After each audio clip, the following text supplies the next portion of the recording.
Assalamu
alaikum wa barakatuh.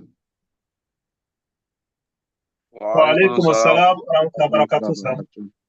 Hello, my brother. Yeah, have you checked your Gmail? I've sent the presentation there. Have you seen it there? Yes, we've received the slides, but we're going to make you co-host so that Okay. you can move the slide at your pace, sir. Okay. There is an internet challenge at Jokoro here because I'm using my own personal this thing now. And none of these guys is Okay. around. In fact, I had to use my laptop and then the phone, open the slides on the phone and then connect you via Zoom on my laptop.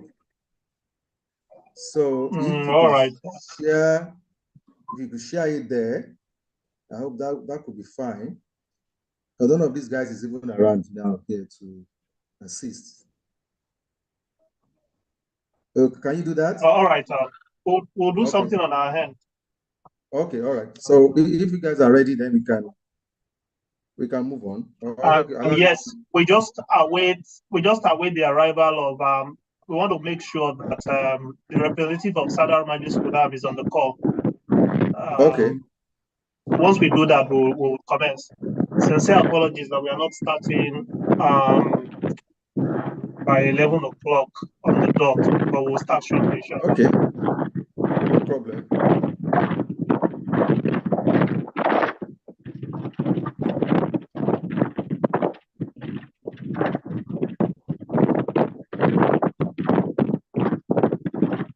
Alarm, sir.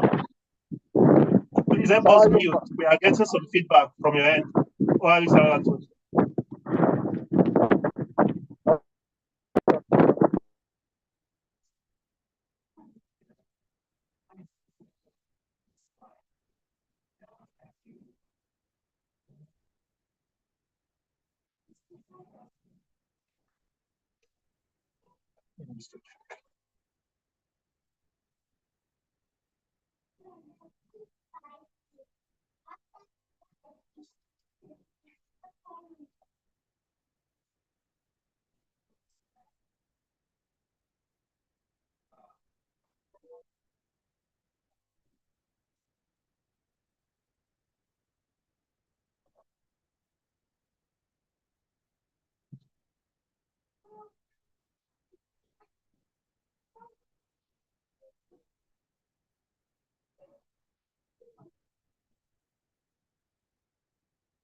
Don't increase the volume. I have a meeting here.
Assalamu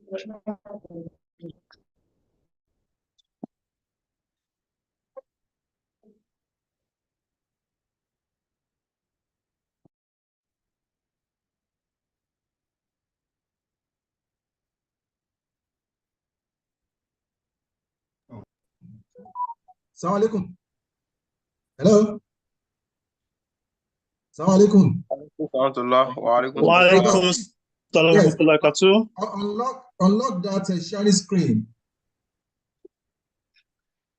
Okay, yeah, we'll make you a co-host now, sir.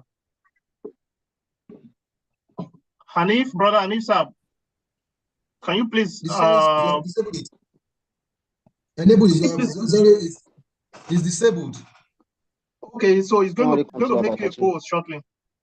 Okay. Brother Hanif, sir, please make Abbas co-host. is around now, so at least he can also assist.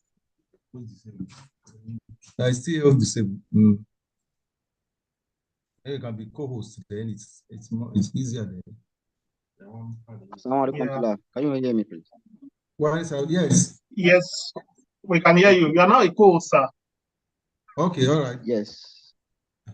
All right. Excellent. I think we already have the Naib Sadar Majlis Qudam Al Ahmadiyya in person of our revered brother Idris Fashino.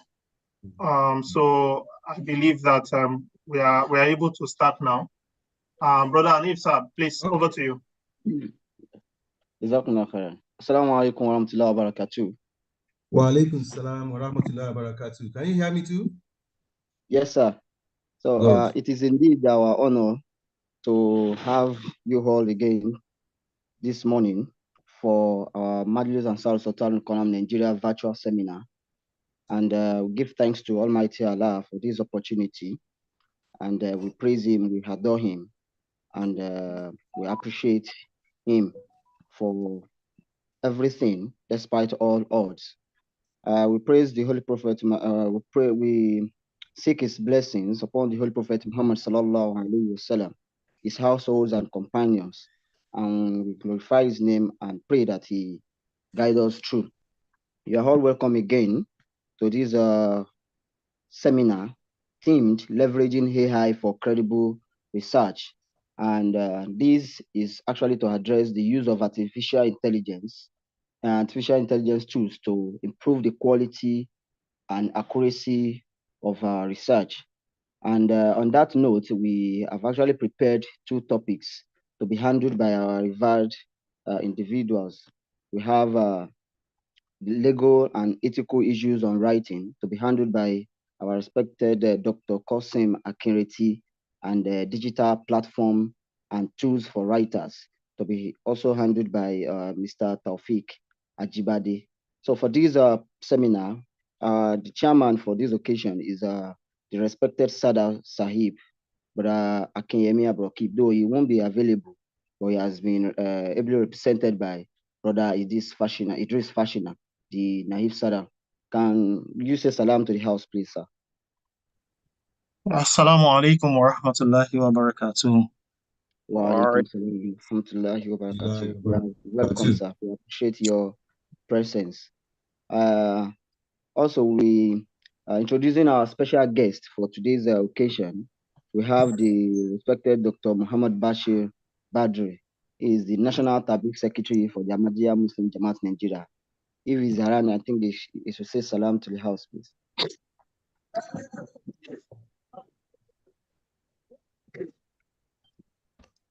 Is Dr. Muhammad Bashir around, sir?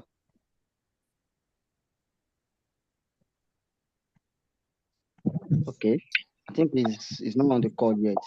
So, hello? Hello, can you hear me, please? Yes, we can hear you. Yeah. I think Dr. Badru is not on the call yet. Okay. Or maybe we are not able to hear him, but of course he will join us and he will be able to take us into the house. All right. So we also have Mualim Kosim Oyekola, who is a respected missionary of Ahmadiyya Muslim Jamaat Nigeria. I'm not sure he's on the call too. Oh, wa alaikum salam wa rahmatullahi wa barakatuh. Jazakumullah khairan, sir. You're welcome to the program. Also, we have Mr. Abdulkadir Abdurafi, who was the former Snodar, Majlis Kudama, Ahmadiyya, Nigeria.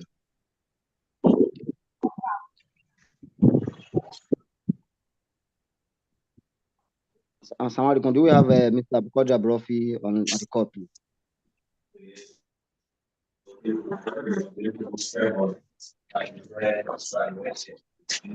Assalamu alaikum to Allah. I'm not sure it's there. I've done a quick scan through. It will join us, I believe. So we can continue, please. And then we also have again, Professor Sahid Olurotimi Timei. So he's also expected to be on the call anytime soon. He is a member of Darul Qadha, Ahmadiyya Muslim Jamaat, Nigeria. So the host for today's program is our respected chairman for Majlis and South Sultan Column Nigeria, person of Muallim Abbas Agbaje. On behalf of the chairman, I want to welcome everyone to this to this seminar this morning. And I would like to hand over to Brother Idris Fashina, the chairman for today's program, to continue with the order of the program. Jazakumullah khairan.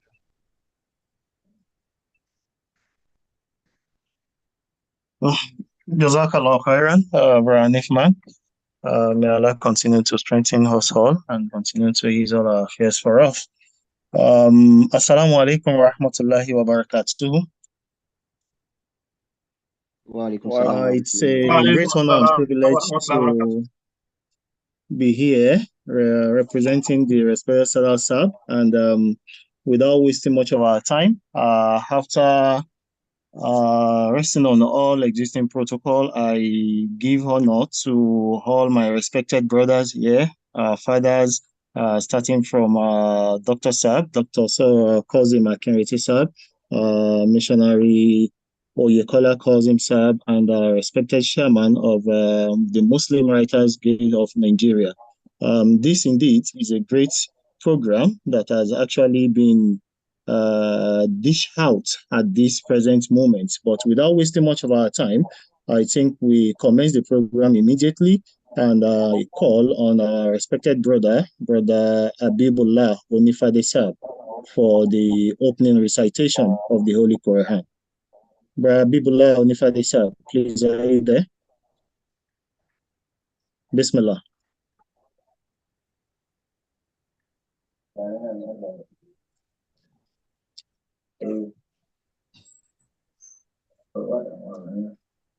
Brownie Father Habib, sir.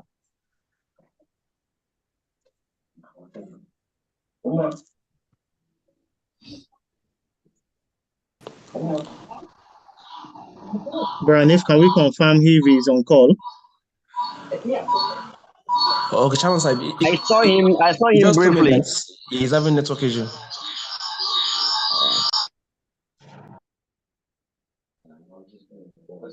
Let me then I think from there, is he back? He's trying to join back now. Yes, it seems he's in room already. He's back. Okay, I think he's on call now. Brother Biboni Fade Sab. Assalamu alaikum wa rahmatullahi wa barakatuh. Wa alaikum assalam wa rahmatullahi wa barakatuh. Please, opening recitation of the Holy Quran, please. أعوذ بالله من الشيطان الرجيم. بسم الله الرحمن الرحيم.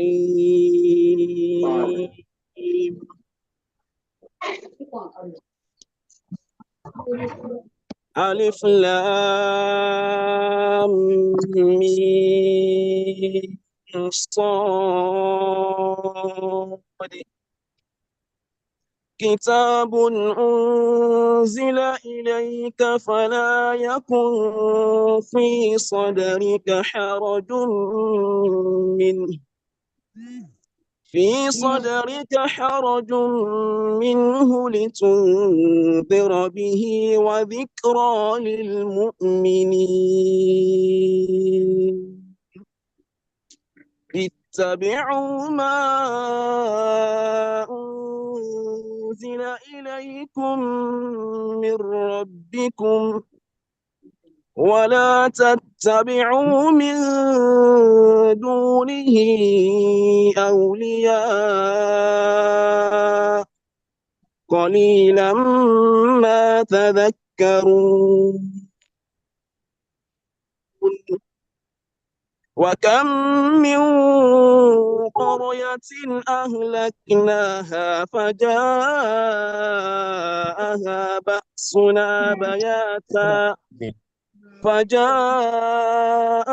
بأسنا بياتا أو هم قائلون فما كان دعواهم إذ جاءهم بأسنا إلا أن قالوا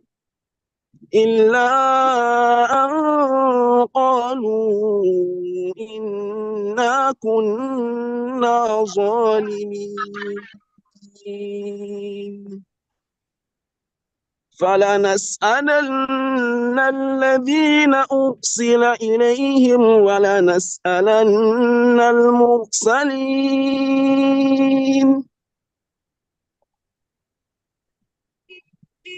Translation: I seek refuge in Allah from Shaitan, the accursed. In the name of Allah, the most gracious, the ever merciful. Alif Lam Mim Sod. It's a book revealed to you, so let there be no straightness in your breasts on account of it, that you may warn thereby, and a reminder close to the believers. Follow what has been revealed to you from your Lord, and do not follow guardians besides him. How little do you mind? And how many a town that we destroyed, so our punishment came to it by night, or while they slept at midday. Yet their cry, when our punishment came to them, was nothing but that they said, surely we were unjust. Most certainly, then we will question those to whom the apostles were sent, and most certainly we will also question the apostles. Allahumma arhamna bil Quran. These are verses from Surah Al-A'raf, chapter verses 1 to 6. Assalamu alaikum wa rahmatullahi wa barakatuh. Wa alaikum assalam wa rahmatullahi wa barakatuh. Jazakumullah khairan. Respected brother Bibullah Onifali Sab, may Allah continue to increase you in knowledge, and every one of us here on board. Thank you so much for the sweet recitation of the Holy Book of Allah. Next, we move to the welcome address, and these will be handled by the respected Chairman Sab, Mualim Abbas Agbaje, who happens to be the Chairman, the Majlis Sultan and Column, Nigeria. Mualim Abbas Agbaje Sab, please.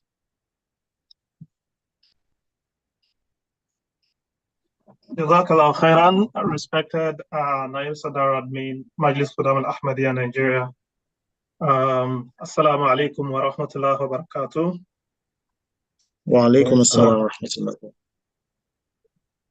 The chairman of this occasion, the Sadar Majlis Qudam al-Ahmadiyya, Nigeria, in person of Brother Abdul Raqib Akinyemi Sahib, ably represented by the Naib Sadar Admin, in person of our respected Brother Idris Fashina, the honorable guest speakers, our respected Dr. Qasim Akariti Saib, as well as our respected Brother Tawfiq Ajibadi, the respected honorable guests,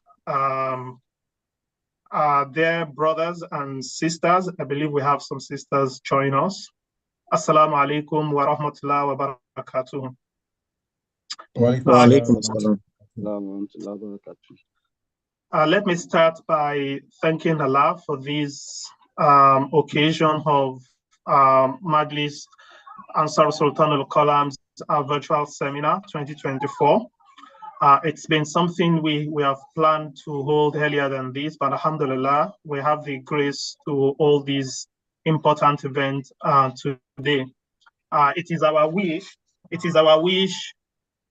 that this program goes a long way in sensitizing the broader community of Muslims in Nigeria and around the world on the importance of striving in the cause of Allah through our intellectual endowment via writing scholarly articles for enlightening people and rejuvenating their faith.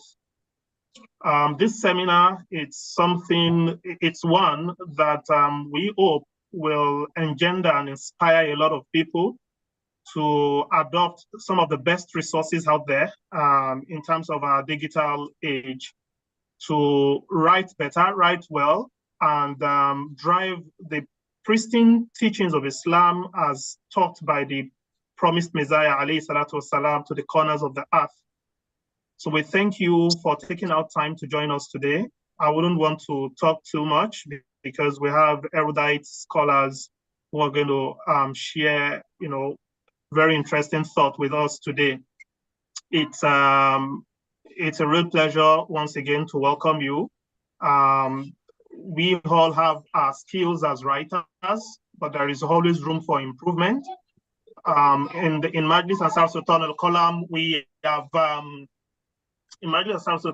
designed metrics for evaluating articles that are written by members based on different criteria, both in terms of proper English, lexical, grammatical criteria, as well as, criteria relating to the, strength of research, the depth of analysis, and so many other ones. We believe that this session will contribute to further enlightening our members and also prospective members on how they can improve their writing and also explore technology to enhance tabligh via scholarly writing, espousing the pristine tenet of Islam, also, enlightening the world about some of the excellent messages of the promised Messiah, alayhi salam, and also sharing far and wide the wisdom, that are contained in the speeches, in the writings, and the sermons of Khalifatul Masih al-Khamis, Hazrat Mirza Masroor Ahmad, Ayyadahullah Ta'ala bin Nasr al-Aziz. Once again, I welcome you all. I believe this is going to be a seminar like no other. It's going to inspire us. It's going to, help us understand some of the nitty-gritty of writing and how best we can leverage, artificial intelligence to enhance our writing, rather than, because a whole lot of people would now say, oh, Meta AI can do the writing for me, ChatGPT can do the writing for me. But the real crux of your writing is who you are, your mind. Your mind is very important, and I believe that through this session, you will understand that you have that unique mind that can contribute a lot to the cause of Islam, to driving the message of the promised Messiah, and becoming the true answer of the Majlis of Sultan al-Qalam, which is the promised Messiah, alayhi salatu wasalam. So thank you so much for taking out time. We hope to have very good remarks and excellent transformation of our minds at the end of this event. Jazakallah khairan, ahsana jazaha. Assalamu alaikum wa rahmatullahi wa barakatuh. Wa alaikum assalam wa rahmatullahi wa barakatuh. Jazakallah khairan, respected brother Muhallim Abbas Agbaje. May Allah make it a success for us at the end of today. Yeah. Amen. Next, the opening address, and this will be given by the respected Sab Majlis Qudamul Ahmadiyya, Nigeria, in person of Brother Abdurraqib Akintunde Akinyemi, here represented by his Naib Sadar Admin, Brother Fashina Idris Saib. Honorable guest speakers, my respected fathers, distinguished guests, esteemed members of the Majlis, and the respected members of the Muslim Writers Guild of Nigeria, and every others of our brothers and sisters here on call. These I say May the peace and blessings of Allah continue to be with every one of us all. Amen.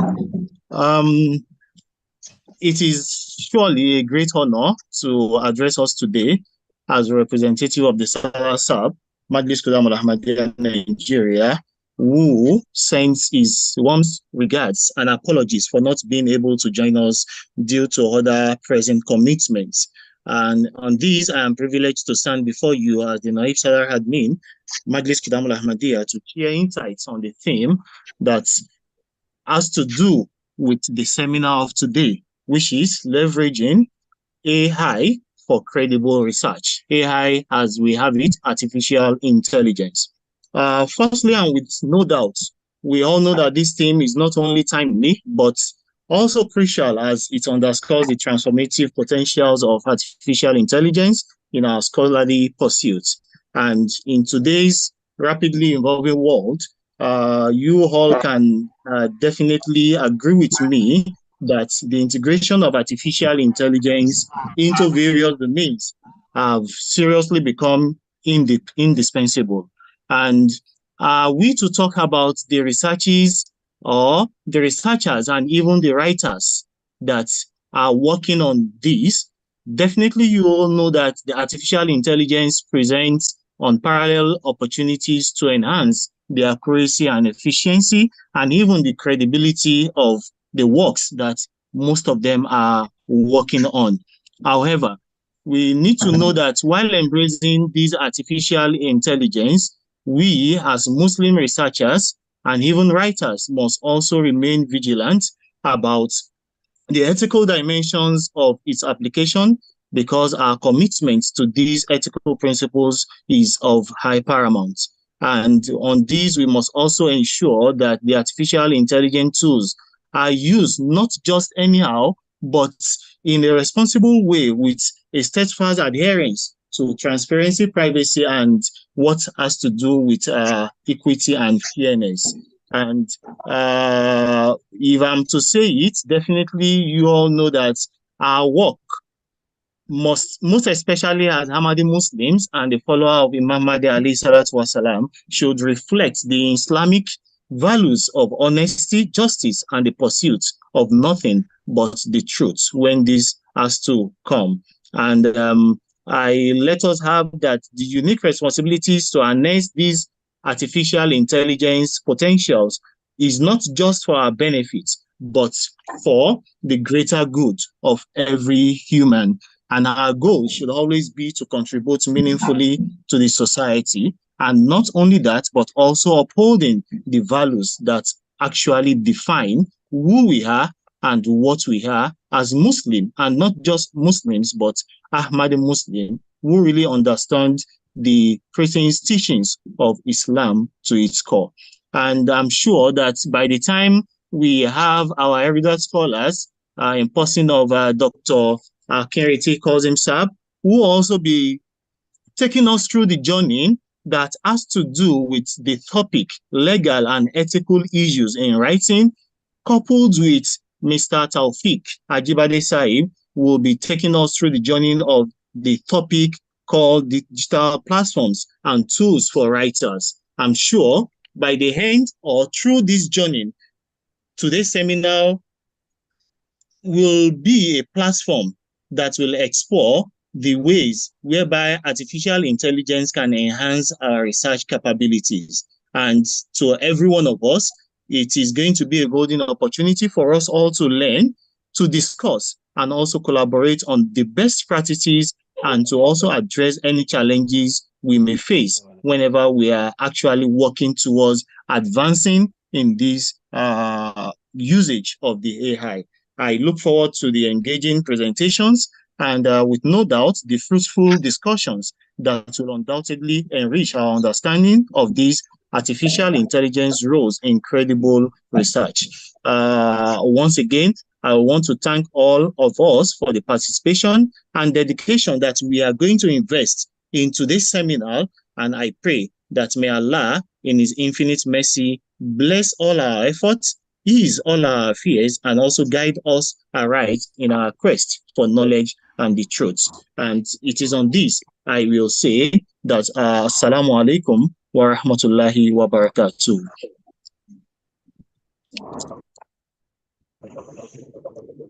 Wa alaikum assalam wa rahmatullahi wa barakatuh. That being, I now call on our respected Dr. Cousin Olalere Akinreti Sahib, who will be taking us through the journey as the topic is legal and ethical issues in writing.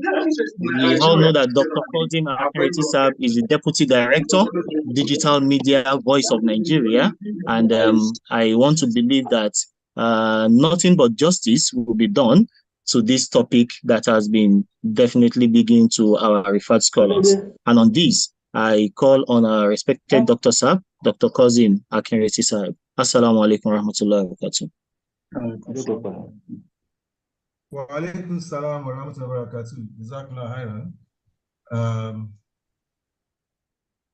Assalamu alaikum wa rahmatullahi wa barakatuh. Wa alaikum assalam wa rahmatullahi wa barakatuh.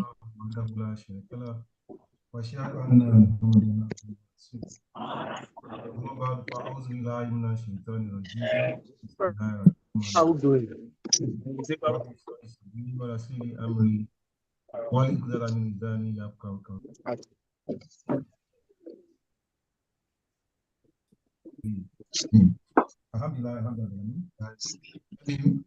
Dr. Saab, please, can you increase your volume? Okay, are you getting me now? Yeah, it is coming up. Yes, sir. Yes, sir. All right. So I want to extend the protocols to virtually all of us for this unique opportunity to share my thoughts with all.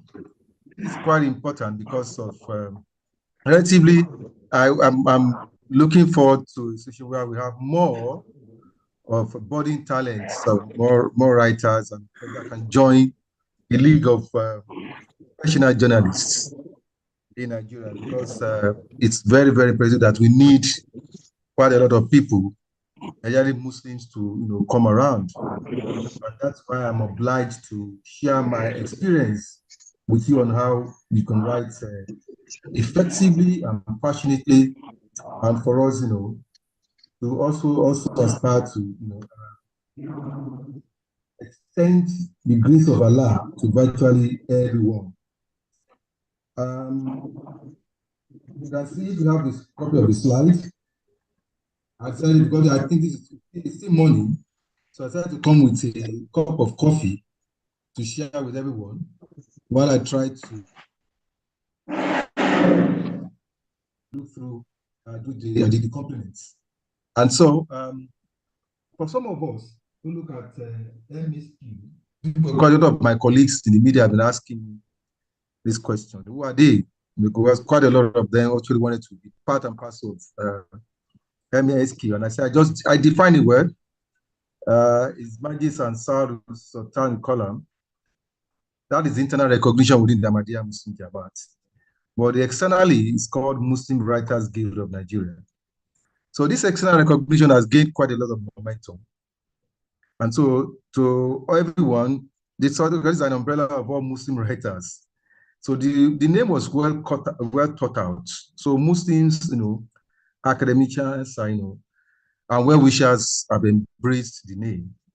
So I think we need to keep the flag flying. And that's one, we cannot lower the standard.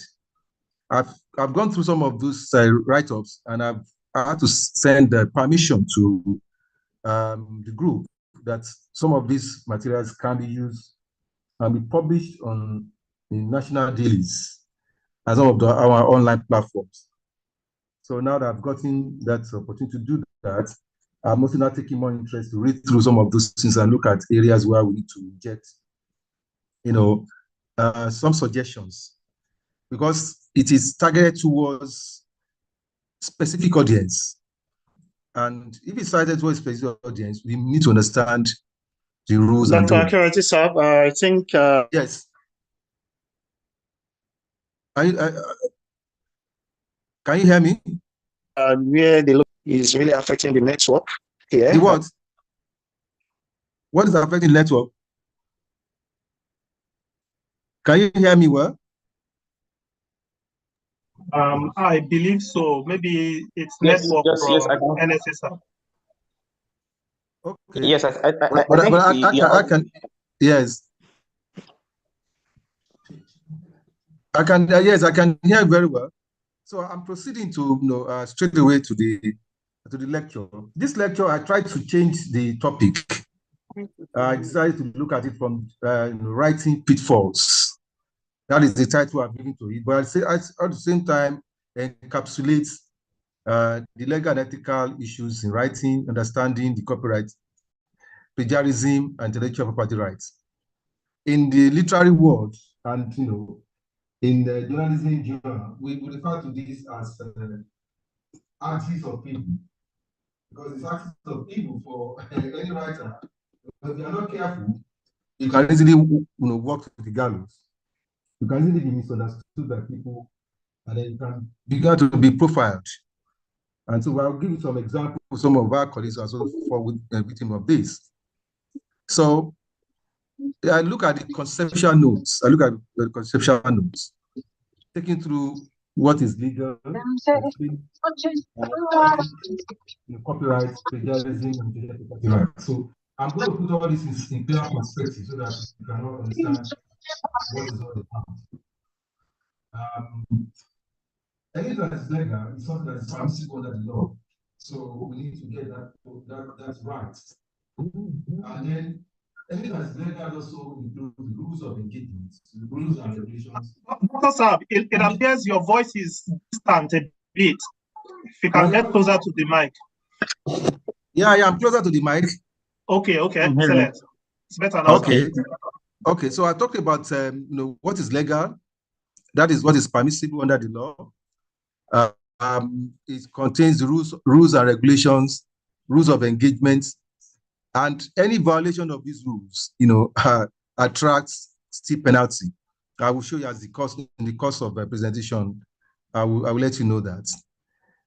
Talking about ethics, these are ground rules, noted for professional careers. And so for writers, it is spectacular for, this is a forte of journalists, and perhaps those in the academician and those opinion molders.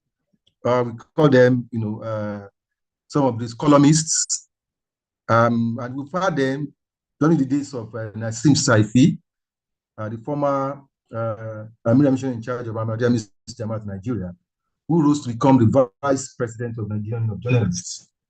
And happily during his days, the code of conduct, the ethics of journalism were written out and adopted.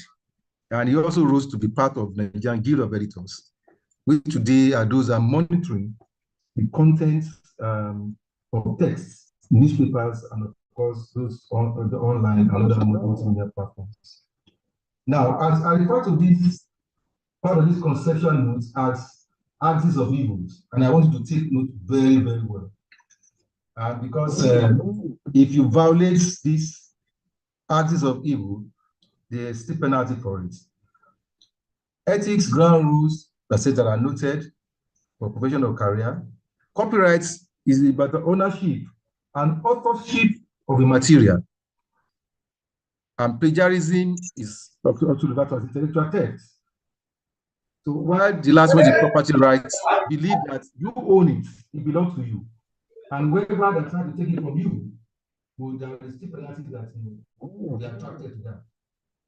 So I think that why you need to understand writing as a concept, what it all entails, and how you need to go about it. And so writing generally is a part of the dialogue of mind and soul. Because once your mind drives towards a particular item, idea, your soul also move along with that. And so you began to now express this. So about an expression of self-worth and dignity. So whatever you have been written about you, it talks a lot about you, who you are. And people look at it from that prisons. So for journalists and journalists and authors, they take pride in this, in writing at every point in time.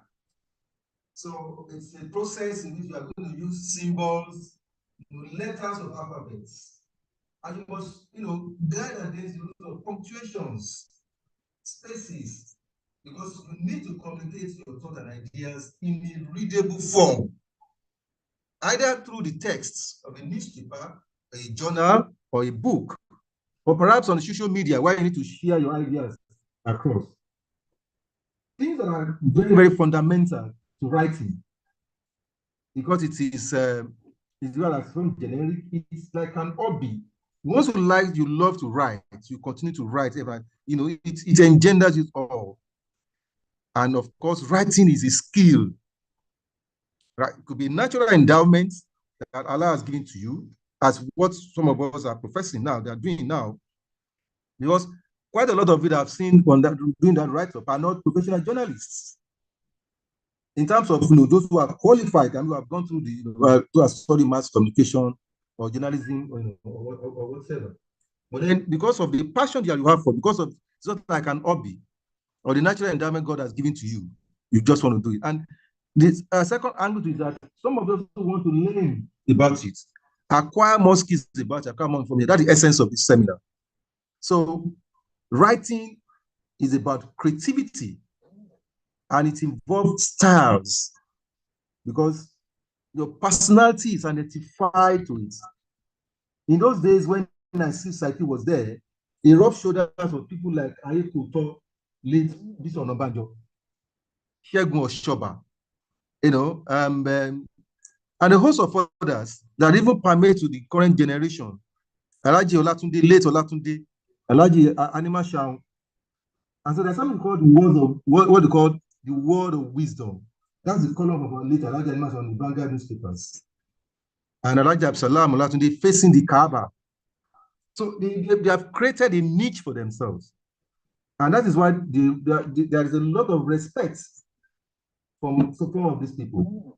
And today I'm happy, if you look at the column, the copy of the New Religion, that's exactly what Maria is also promoting there. I will get to that one later. So the first thing you need to understand, you must have a centered theme in which you want to revolve that ideas. Your voice is fading again. So what's the problem? Is it the internet? Hello, can you hear me? Hello, Dr. Saab. I think maybe you should try to move closer to the device. Your voice is fainting already. In fact, I'm drawing more closer to myself now. Oh, okay. Please just help us to amplify more. Okay, no problem. So see, that's okay, the challenge of not something that is not physical. Exactly. But no problem. Okay, sir. So there's a common denominator. Right. That common denominator is the language. And so you need to choose the language appropriately. If it is English language, you need to understand the nuances. If it is Yoruba, perfect. If it is Hausa, if it is Igbo, if it is Arabic or French, you must have a grasp of the language. Because if you don't have a grasp of the language, there's no way you will be able to communicate with the people to get your ideas across. So let's go to the next slide. So the next slide, I try to now look at types of writing. Since I've laid the basis to understand what writing is all about. So obviously, I now move on to types of writing. And for our own purpose, what are the type of writing that we need to promote? One is what we call creative writing, which invoke, emotions. We are going to paint a clear picture with words of the ideas we want to put ahead, with issues that you need that burdens the mind, that burdens the soul, and of course that can save quite a lot of people from the challenges of our time. So, and then when you are doing this, you are going to be extremely be graphic about it. You put the details, you put the facts, and sometimes you can also use imageries. That is why you see when you write a column, at times, can also use a symbol. For example, like basically Kaaba, for example, this is by late Absalom Alatunde that have been taken over now by Balogun of Vanguard. You can see the picture of Kaaba right there. So it immediately gives that image of the Kaaba that you are as if you are there. So you must be able to have that in that of creative writing. The next thing is also writing dialogue. So this is an engagement or a sequence. Most of the books written by the Promised Messiah were part of it from dialogue with people, engagement with with Muslims, and able to put his thoughts down. But though in Urdu, have been translated to various languages now. And so that was the same thing with the early missionaries who came to Nigeria. So we see some of those pamphlets in those days. What is Ahmadiyya? A discussion between a Christian and a Muslim. And the book written by the late Sheikh Munir of the Jamia. You see, they try to put this thought, because this is a dialogue they've had with people, and they now turn it over, into a book form, so that could be a reference point for tabligh. That's what we call writing a dialogue. So there's a sequence in which you need to do. You follow one step after the other, so that you can carry your audience along. The third one is probably essay writing. And in essay writing, we have all gone through it. It has to do with analysis of a particular topic, issues or developments. And that is exactly some of the things that we are doing today. A Muslim, Muslim woman, peace, reconciliation. You take a topic and you do the analysis of that from the beginning to the end. But in doing that, you are armed with a lot of references that will back it up from Holy Quran, from scriptures generally. Let me not only the Quran, even from Bible and some other sources. That will be very, very important. But in honing these skills, all these types of writing, it is imperative that you must understand that if some of these skills are not with you, that will be a serious challenge. You come to the issue of grammar, because you need to drive your persuasive words, the symbols and everything, with the grammar of that language, the texture of it. That when people see it, when people see it, when they read about it, they can still understand what you are talking about. And that thing is what we call vocabulary. There's vocabulary for every aspect of life. There's vocabulary of wisdom. These are language registers, words that are synonymous with a particular topic or an idea of development. So there's no way you're talking about Islam that you not use some terminologies within the Islamic food that people can resonate with. And sometimes you have to explain this. And while you're this, let's talk about the structure of that particular write-up. And so that structure must be captivating. First thing is the headline. Your headline, your topic, that will drive people to read about your idea. It will invite them. So it must be creative. It must create, there must be suspense. As one of the topics in the Review of Religion says, and it was I was really moved that I don't have a choice but to go and read about it. For example, untold stories live in Gaza during the war. How captivating can that headline be? You don't want to imagine somebody in a war zone and is sharing his life experience. It's extremely enthralling. By the time you are going through it, you are almost going to weep. It raises your emotion about the hardship people are going through. But of course, the resilience of the people that look, there is hope that someday, somehow, a day of reckoning will come, and a day when all these sufferings will come.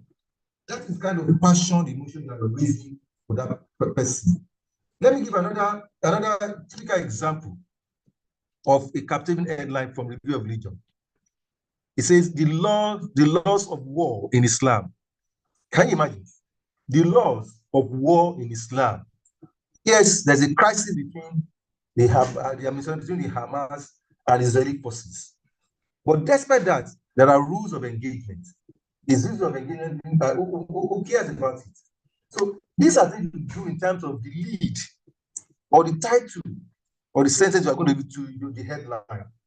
So they now draw down each of the paragraphs that must link to the other, so that the sequence, is maintained. While you are doing this, you must also note spellings of the words that you are writing. Punctuations, where will it be? You can't miss it out.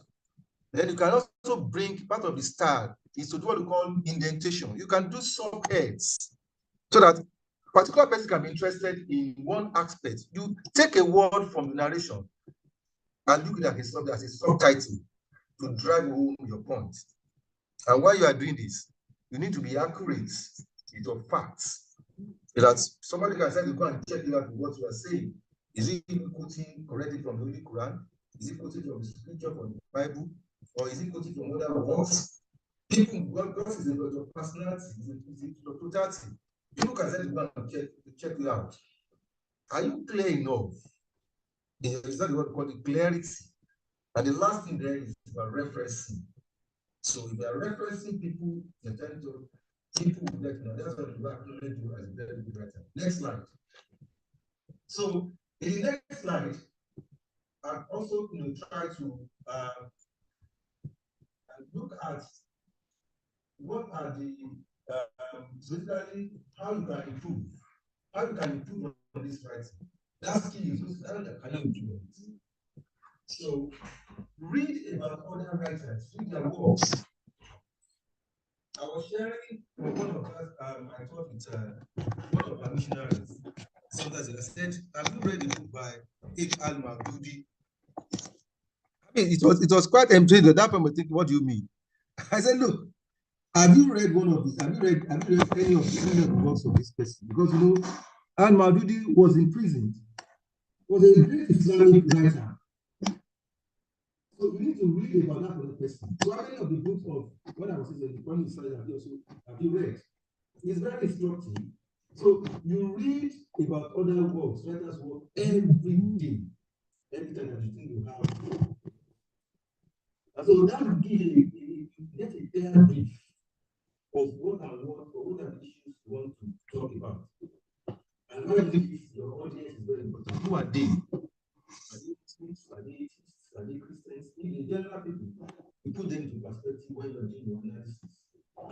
And so we're just going to research the topic, put some of these things here into perspective. The structure, how do you want to go about it? Someone can start with a very good intro or even a very summary of the entire thought. That is permissible when you are writing for the web, writing online. Because when you're writing online, you don't have the time to wait for you to do your own analysis thoroughly. Some of them don't have the time. When you do your presentation, your background, like I said, pay attention to your intro, your conclusion, and summary. People are interested in this. That's what I do. The intro. Yes, what is all about? Go and read the conclusion, what is all about. And that might be more inviting for that person to go back again and read the entire script. So after you understand writing appropriately, what is important again for you to look at those artists of evil. So I call them the nexus. That's the nexus of writing. And so here we're going to look at ethics, we're going to look at the issue of plagiarism, we're going to look at the issue of copyright, and we're going to look at the issue of intellectual property rights. So these are the Doctor, we can't make out your voice very well again, please, sir. Kindly help us adjust again. Well, in fact, those who are even are very concerned that you are taking I'm using the laptop, I'm not taking it directly into my voice. But can you hear me now again? Hello? Yes, sir, if you can maintain this position, I think we can hear you perfectly now. Okay, so I want to hold this laptop to this position then. All right. Well, it's for a while. Okay. But I think people can understand so far. So where let me go back a little bit. Or can people follow? Are people following up? Hello? I think you can still continue on this same page. I think you had said something about, I think we last heard you well when you were talking about the captivating headlines and giving examples from Review of Religion, the laws of war, wow. similar things like that. That's the way, Pa. Because I'm talking about, yes, I'm talking about the improving the writing skills that you need. Okay, it's faded since that time. We have even had him up to that place. Yes, we had him up to that improvement on writing skills. I was just going to the areas of the artists of evils for a writer, which I want to put in perspective. The issue of ethics, the issue of plagiarism, the issue of copyright, and of course the issue of intellectual property right. All these are within the same realm, and that is why I try to put the nexus one, which is the ethics. This has to do with the code, the right things that what you need to know, the do's and don'ts. We refer to it at times as the rule of the thumb, because if you miss it out, you are going to be in serious trouble. And it's also about what is acceptable and what is not acceptable. And so in journalism, what we think that is acceptable is truth, objectivity, fairness. And then because you must not use your write-up to intimidate anyone. You must use your write-up to be fair to all, irrespective of the angle of the ideas you are trying to put out. And that is why in most cases, there's what we call a style book or a handbook that guides you on what and what you can write, what you cannot write. This is very, very important. So if you look at the ethics, look at the picture that I've seen there, you will see something, you will see something like, moral values, fairness, you will see character, then, you see decency. So these are very, very important in that picture there. I hope you can see the picture. So I've already put all this together so that people can appreciate what ethics is all about. Are you with me? We are with you, sir. Okay, so next slide. So next slide now, I try to now come right down. Because if the Writers Guild, please, you must observe this very, very well. Because a breach of these ethical rules attracts sanctions. In the Nigerian journalists today, it attracts expulsion. You are going to be expelled. You are going to be taken off from your profession for a while. And if care is not taken, you are taken to court, there is also a jail time waiting. So I try to let you understand, to know what are the regulatory authorities, those that have concerns for anything that is written. And so I mentioned the Nigerian Press Council, because if you violated that code, no, they won't take carry to it.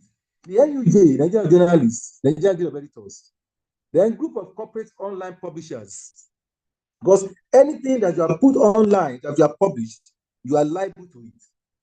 I said, of course, waiting in the wings is the Nigerian police, because today you can see Nigerian police have used what called the Cybercrime Law, an Official Secret Act, to detain journalists and columnists. And columnists of people can just be a writer, not a fully paid journalist, but just a writer that has a column in the newspapers, which I want some of us, to rise up, because we are growing.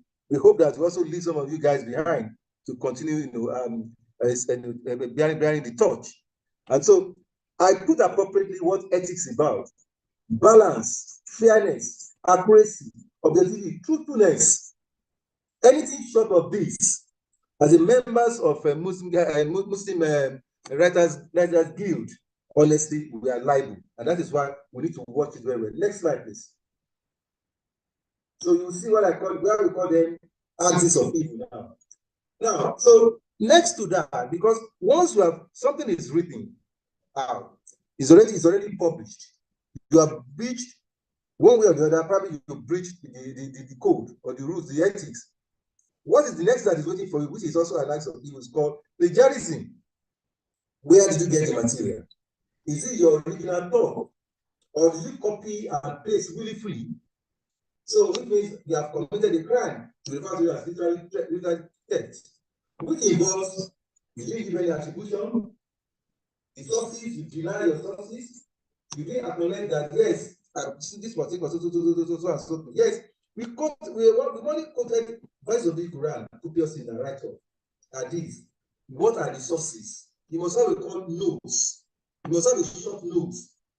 You know, for people to understand where some of these things are. If it's in Nigeria, go to the reference, go to the number. If it's Sahih Buhari, you do the same thing. If it is one of the works of Prime Minister, do the same thing appropriately.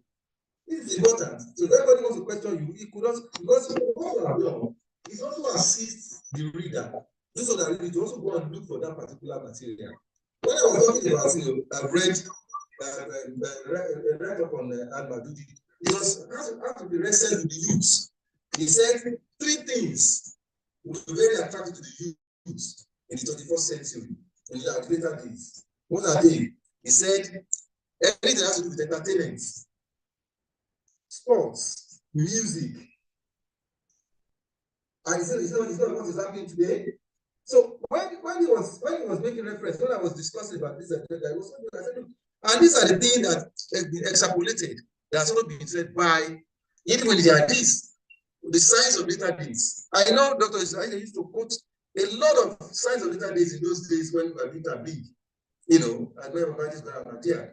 And some of us will look at it because he will quote eloquently and tell this is the source, so and so.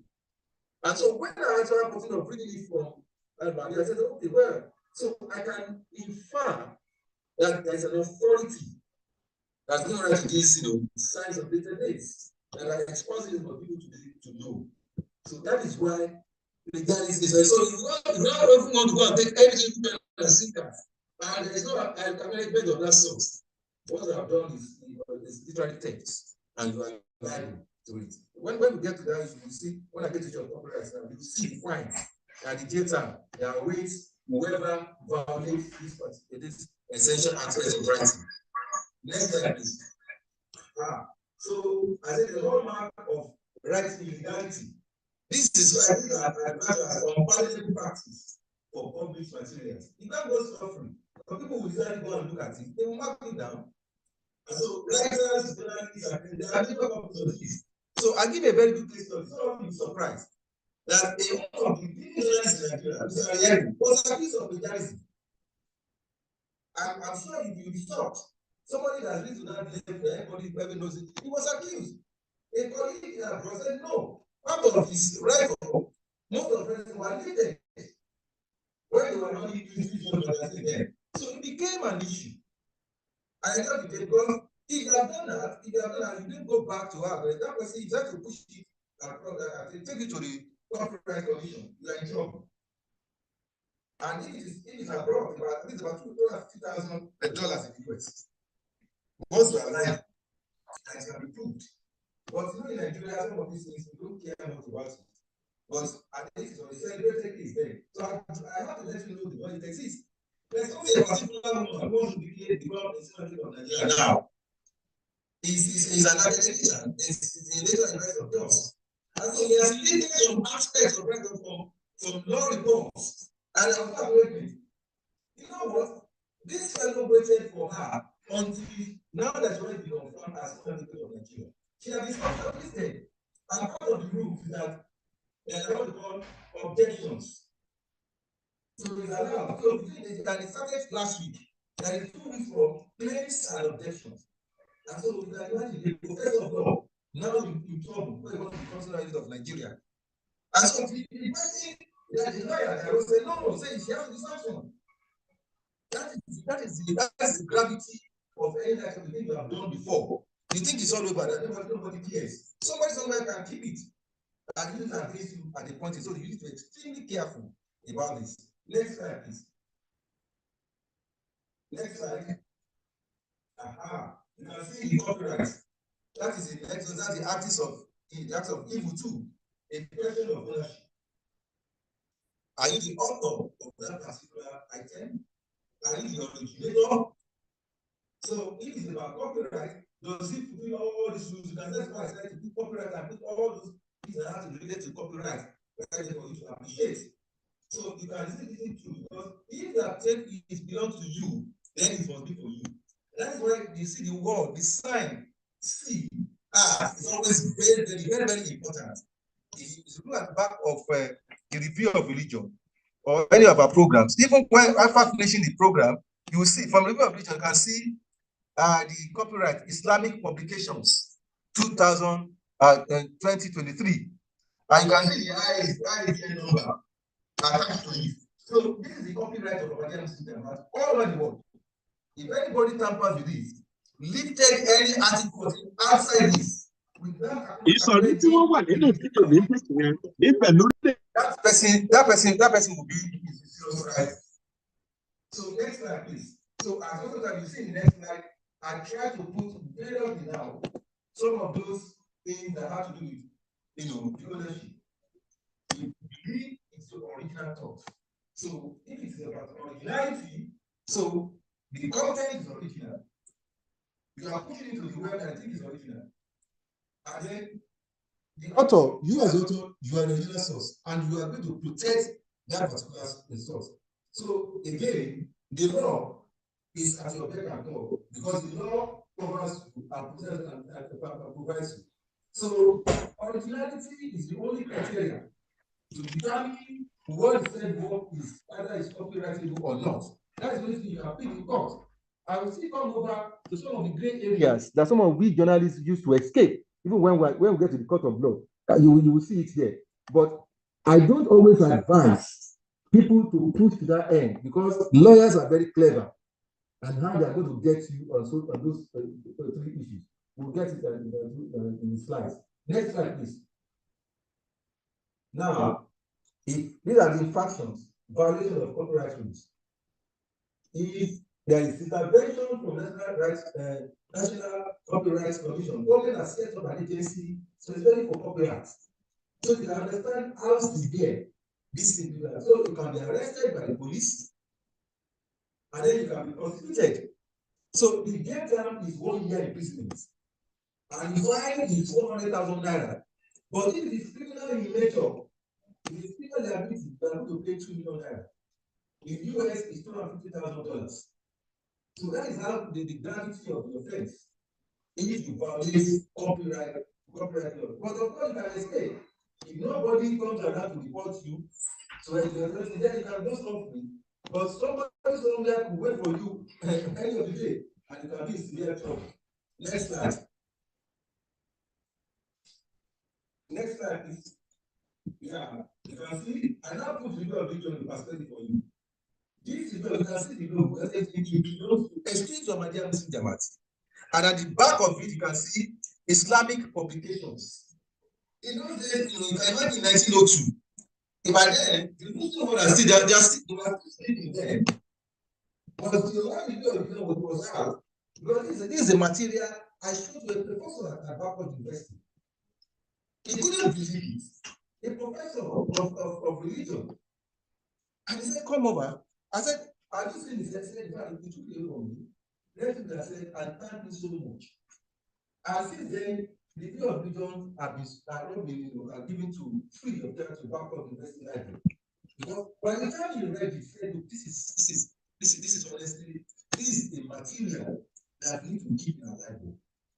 And so when I was secretary shares, I had to then the additional brother was in charge of religion then. So I have to share this stuff with him. Let us be given it. I don't know if it is consistent now. I don't know, but if it does, that's how we find for us. But what we have done is to put our thoughts clearly and cemented at back of the University Library that the video of religion exists. So the copyright is there forever. The other copyright is in the newspaper. 1959, nobody can share that with us. There was one particular guy that said it was the truth online. I have to write an apology. I think missionary Yunus, you remember that person there. And when he was doing this is there, because he was claiming copyright. And by the time we showed him evidence of this, that look, we have registered this copyright since 1950. 1969. So where are you coming in that? In the year 2000, you are the owner. That's not true. So you have to change it to the truth.ng. So you change it from the truth. What is the truth is available the truth.ng. So that there will be conflict. The next thing is that you're losing the idea. You can see this complex is also solid for us. Attempts have been made by our advisors to try to run some of our copyrights down. But because the copyright issue, intellectual copyright are taken up by the global body.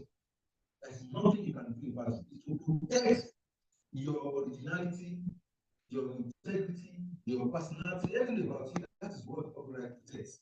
Next slide. Next slide, please. You can't imagine I'm taking this laptop straight to my mouth now. Yeah, so the intellectual property rights, and that's the last axis of evil for any writer. And so this one establishes the standards of protection for the intellectual creation of the mind, such as invention, artistic symbols, names, and images. The image of review of religion is standard, and actually the same with MKA International. Nobody can rush with that image. That is established worldwide. And so they give the creator exclusive rights over the use of that creation. Nobody or no organization can come up with that system. If you go and listen to what is Islamic channel, some of them, yes, you can see that this one of the things that has semblance with what we produce on MC, but they can never use our logo.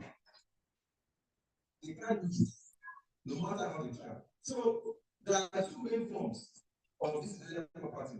The literary and artistic works, they are protected. As I said, copyrights, intellectual property rights, they are always intertwined.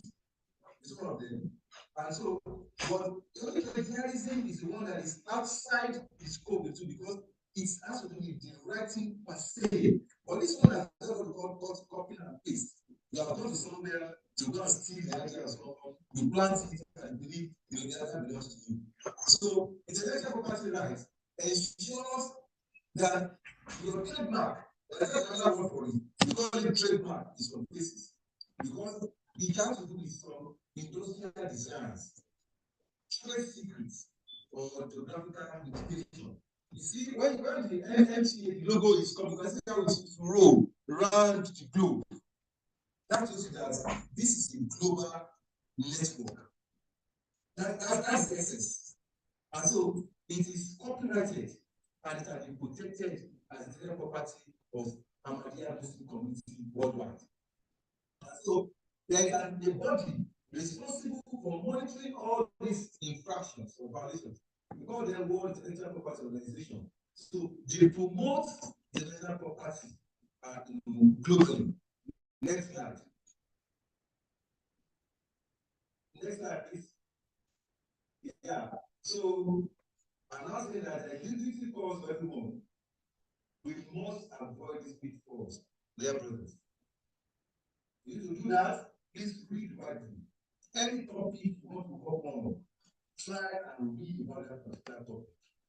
That idea that is coming, it's not the first person to bring that idea. It has been created for someone. Look at how you are going to craft your own so that you can own it as your own personality. And then do research on that particular thing very, very well. Acknowledge the originality and sources of previous works that you have seen. It is very, very important. Ignorance of law, of libel, I don't know, of plagiarism, copyright, it's not terrible anywhere. And I bring back this code of ethics to remind us of the duty calls as a writer. We are going to write in Nigeria as a member of Muslim Guild Association of Nigeria. Please, you have to be very careful of this. That's why I'm bringing the code of ethics again that speaks to truth and the profit. It speaks to maintenance of harm don't minimize of harm. Don't harm anybody to write up. Then you must ask independently. And then you are going to be accountable and transparent when the time comes. You cannot avoid if you run away with someone's idea. It's not allowed. Next slide.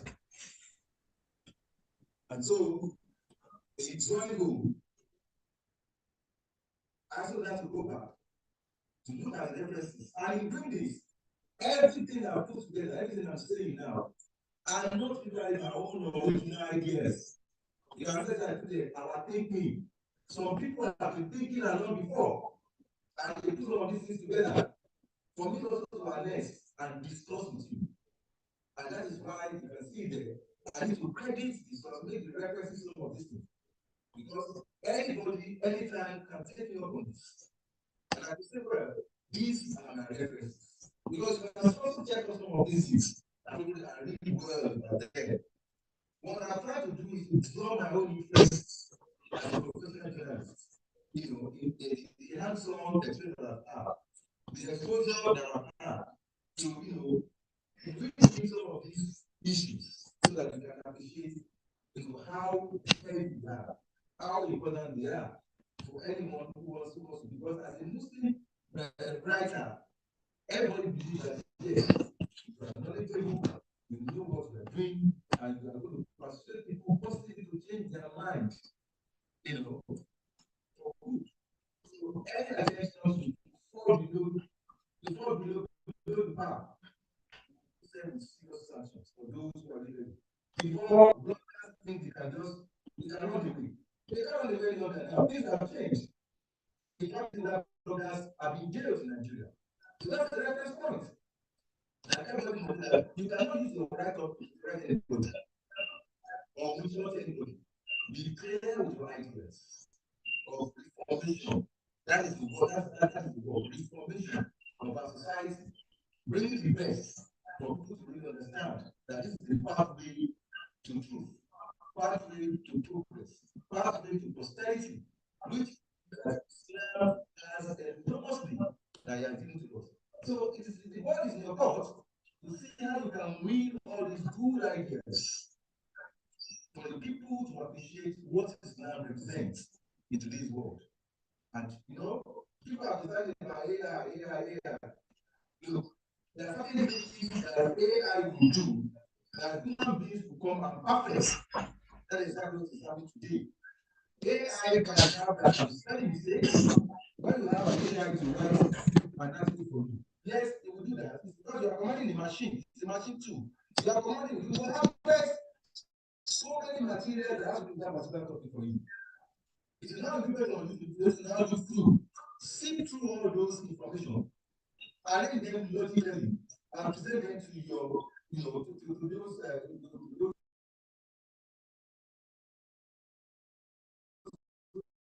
visiting your web, or those that are going to read up your material, what is happening today. And I'm happy that if there are questions, yes, I have the ability to answer the questions. In writing, no one is perfect. And that is why I said there are 3 things you can plead. Those things include what you have done is what you call for public good, for public interest, and perhaps the absolute privilege that you have as a writer to put your thoughts across. This is allowed if you can, you know, defend this very well in the court of law. But in most cases, they have to define what you mean public good or public interest.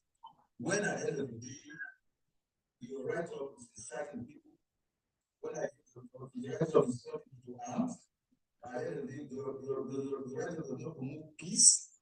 At the end of the day, your right of does not promote tranquility.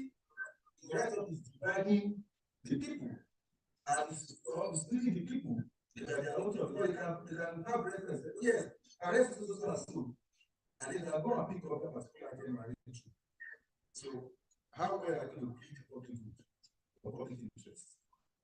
So, I think it's important that I've taken you through these because I look forward, you know, to the point when we're going to have more journalists, passive journalists, you know, in Nigeria. We're going to take the guy from Nancy Sahi my brother was formerly a member, yes, he said to the was what my sister had left for us. We need to have a lot of people who put up in carrots to see how well we can push our ideas through. Well, time is going, right? Time does not go for everyone. This is your time. You are what we call the Gen Z generation. You have the opportunity of technology to do wonders. But I also think that you need to be careful. What technology offers you, your brain, to decipher, to know what is right from what is right from what is bad, and present your issues logically for people to appreciate it. Because posterity will not forgive you if you violated these copious laws that have to do with the axis of evil in writing. Assalamu alaikum wa rahmatullahi wa barakatuh. Wa alaikum assalam wa rahmatullahi wa barakatuh. A big jazakumullah khairan. I was even at the point of calling the attention of a respected scholar, Dr. Kazim Olalere Akiratisab, to his time, that he just has 1 minute left. I think he had the voice coming from my heart, and that was how he just tried to just put it at a halt at that stage.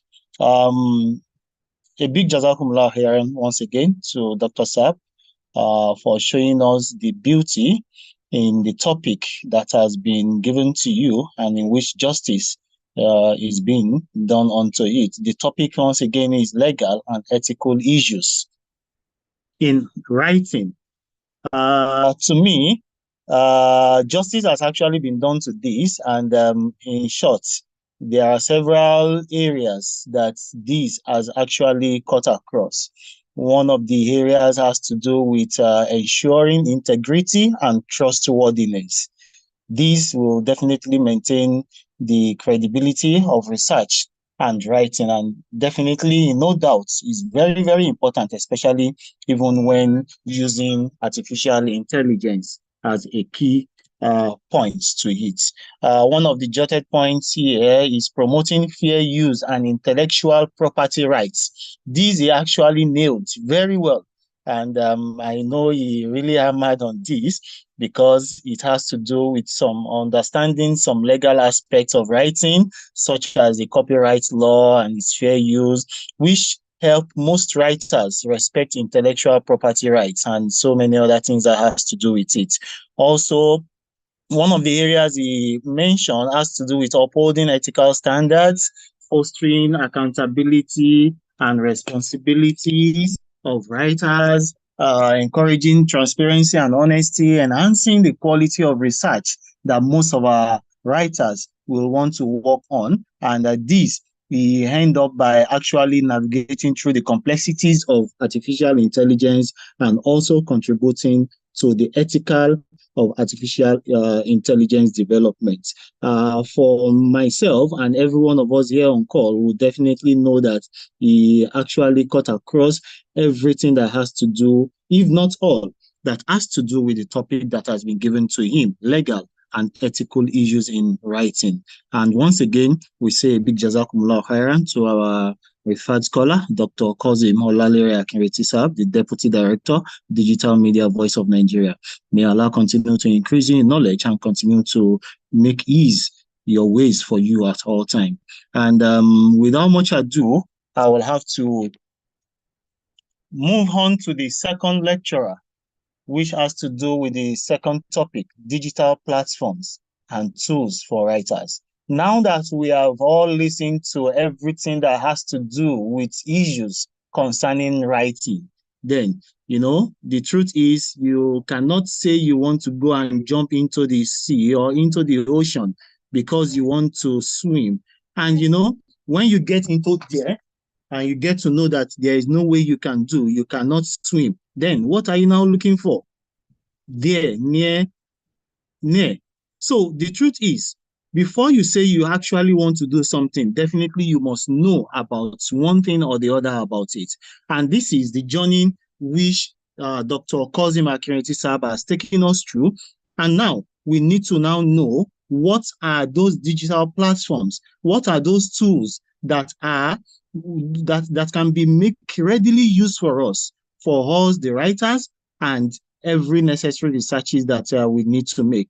And I believe the right person has actually been called upon to do justice on this topic for us. And that is no any other person but our respected brother, Mr. Taufik Ajibade Sahib. And on that, I call on you, my dear brother, to move on this topic, to do justice on that. Jazakumullah khairan, Mr. Taufik Ajibade Sahib. Bismillah. Assalamu alaikum wa rahmatullahi wa barakatuh. Wa alaikum assalam wa rahmatullahi wa barakatuh. Jazakallah khairan. Thank you very much for giving me this opportunity to speak at this seminar. My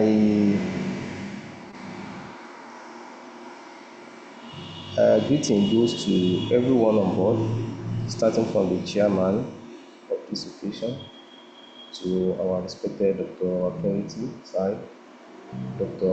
Badru Sahib, Missionary Oyikola Sahib, my big brother Abdul Qadri Sahib, and most importantly, the chairman of Majlis Sultan Oyikola, all other members on board. Once again, I want to say Assalamu alaikum wa rahmatullahi wa barakatuh. Wa alaikum assalam wa rahmatullahi wa barakatuh. So I would like to know if you can enable me to share my screen so that I can share this slide from here and speak to my slide.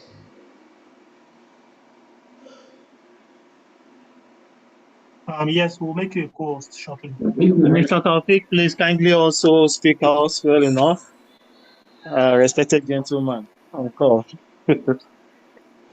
All right, You are not a co-host, sir, so go ahead and share your screen. Good.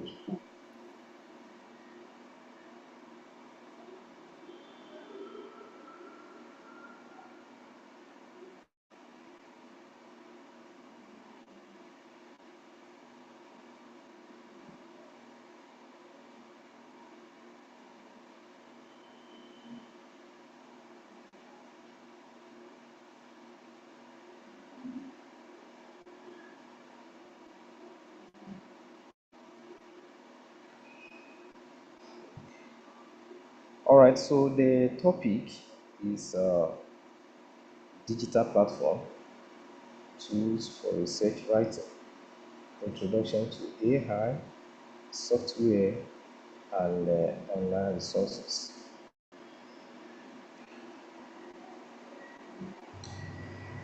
Today, there is no doubt about the significance of writing as well as the importance of research. We won't be able to write anything except we have been able to make a good research. But making good research used to be an arduous task many years ago, or I should say many decades ago. But today, our research and our writing has been enhanced with so many tools that we can make use of to make life better, to go deeper, and get so many things done within a very short time. And that's exactly why we are here at this session. As much as possible, I will try to get us into a bit of practical. Hopefully, we will have enough time to look into some of these tools and the AR.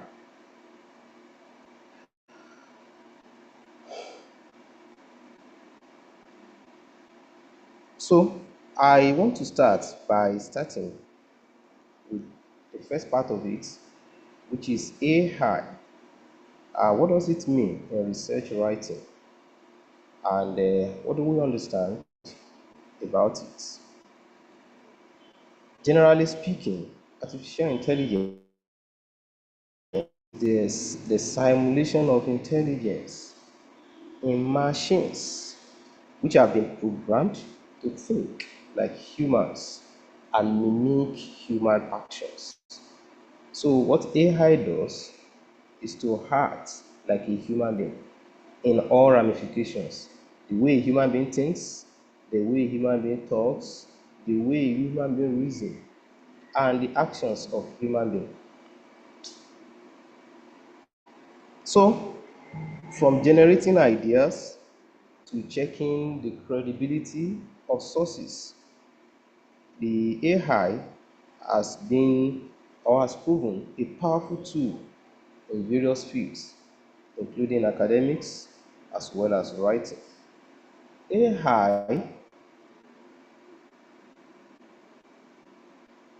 enables humans to do what would have taken several months within a few hours. And how does it do it?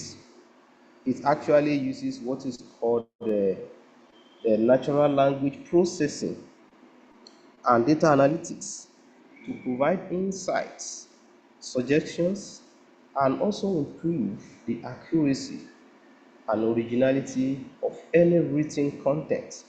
So if you want to write anything, then we can talk to the AI. And using AI these days is no better than the same way a medical doctor will use a stethoscope, the same way a farmer will use a tractor. So ordinarily, there could be certain questions that why shouldn't you use AI? Because it can replace this, replace that, or it can lower this and that. Yes, that's actually true. Using AI should be the same way a farmer would use his cutlass, the same way a farmer will use his hoe. There is no farmer that will just send tractor to his farm and go to sleep. No, a farmer will stay with the tractor, controls the tractor. Okay, tractor, do this. Harvester, this is what I want you to do. That's exactly what the AI does. And that is why or where AI will not be able or should not replace human intelligence. And let me go back to this example. If a farmer would just throw his cutlass and a hoe to his farm and let them do anything, they could do it anyway, especially when they are automatic machines. But then an intelligent farmer will stay with it. Okay, this is a tool. How do I use it to achieve my objective?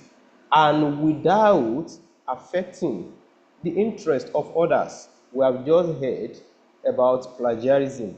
We just listened to our respected Dr. Akiniti Sai about ethics in writing. How do you throw your tractor to the farm without affecting the farm of the next person to you? That is to say, how do we use AI without ascribing to ourselves what someone else has written, or without putting the AI in place of our own intelligence? And that's what we'll be looking at in short within the next few minutes that we have. So what can AI do for us?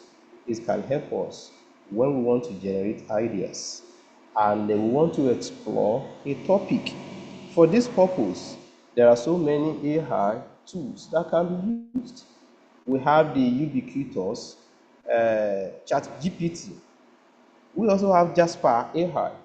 We equally have Copilot. We have the Gemini from Google. We have so many of them.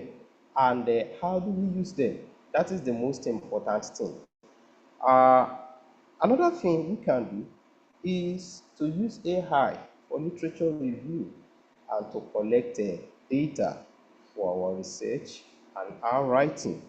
For this purpose, there's an AI that is called Harris.ai. There is another AI which is Litmap. These tools can help you gather literature that are relevant to your topic. So I want to pick a topic and I want to write on the topic. How do I harness the powers of these tools? to make my topic robust, to write things that are actually original on this topic.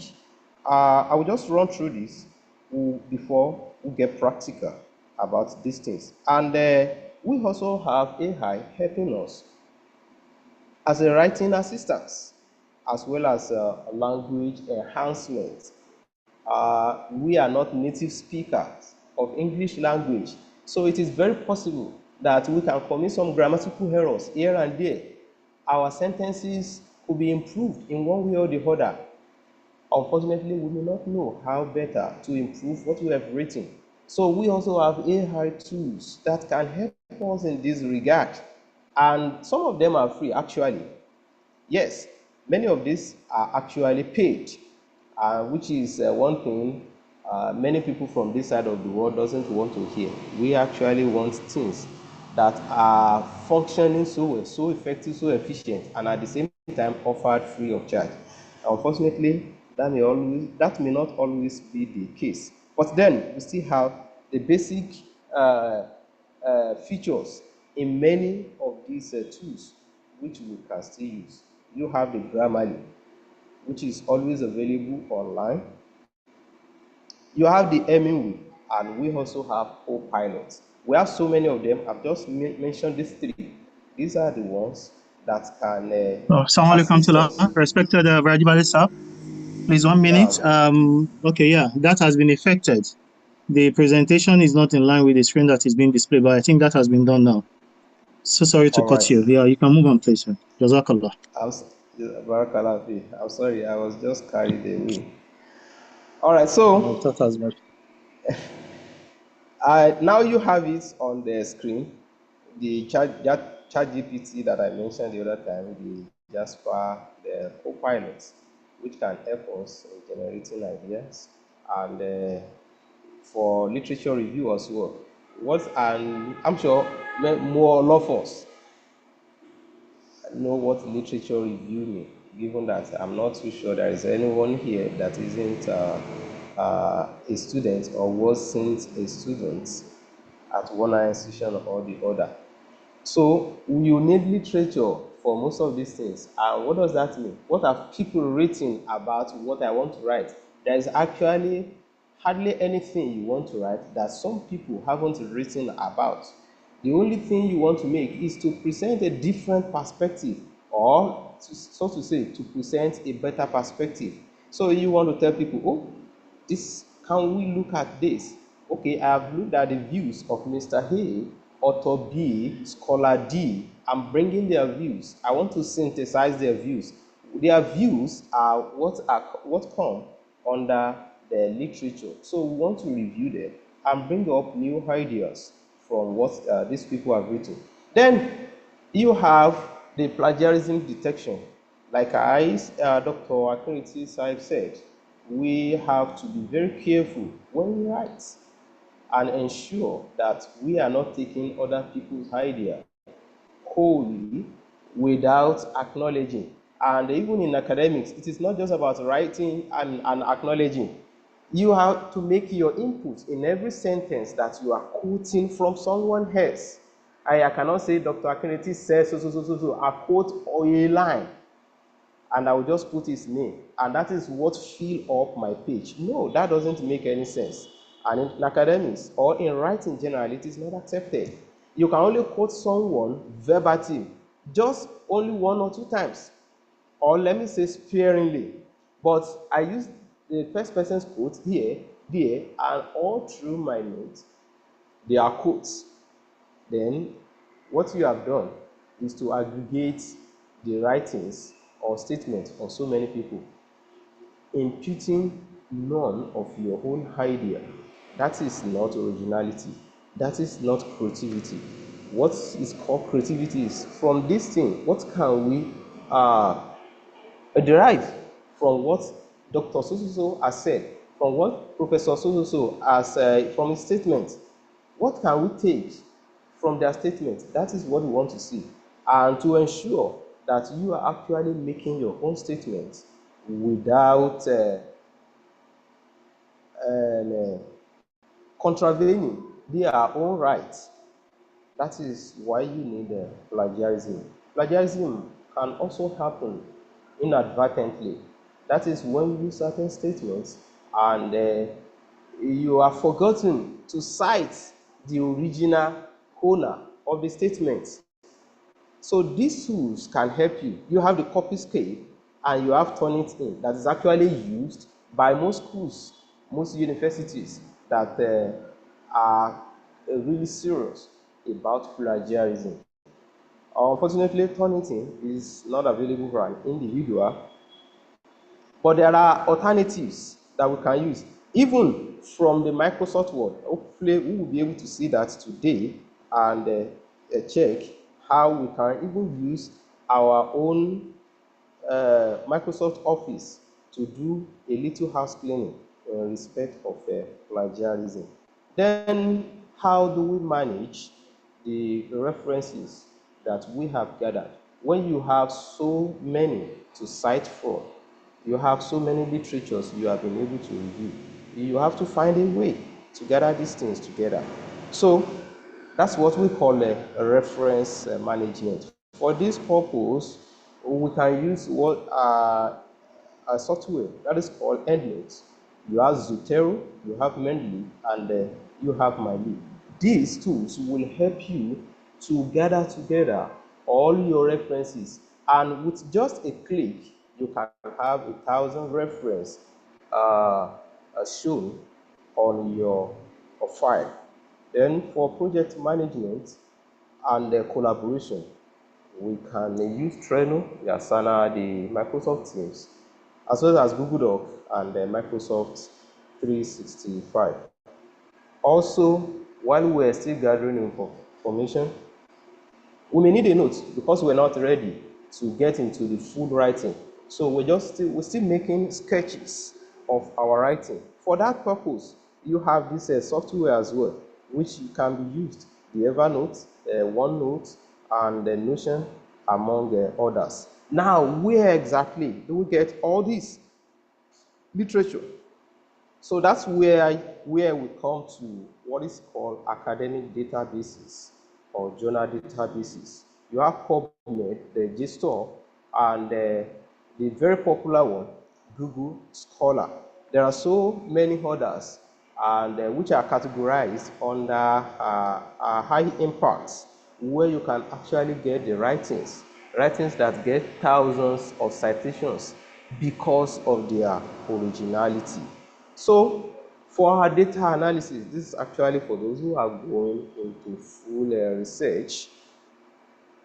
We can make use of the SPSS, and knowledge has been so democratized that you can learn many of these things, at least their basics, on your own, or with little training from someone who knows better than you are. So the SPSS, the R, the Excel, and Tableau can all be used to conduct data analysis for whatever we have gathered. I have to say that even though some of us write in MASQ or we write for MASQ, some of our writing or a couple of our writings may require some analysis depending on the kind of a topic that we do. But the very basic one, we can use these tools. And lastly, Wa alaikum salam wa barakatuh. Now, I'm with you. Hello? Are you there? I'm with you. I'm with you. Okay, good. Okay, good. You're welcome. All right. I hope you haven't lost anything from my sayings. Not that much. All right. Okay, so we have the writing styles. I'm not too sure. I'm sorry, Chairman. Thank you. Thank God we are having this.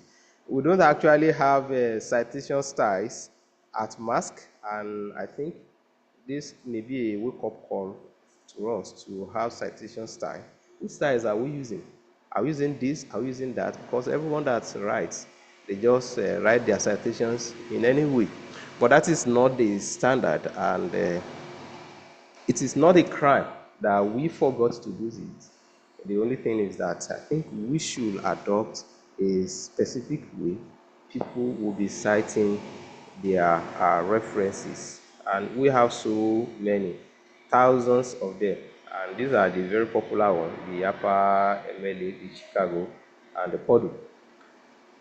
So now when we have written everything, and we have made certain citations, we can also fact check our sources and ensure that they actually exist.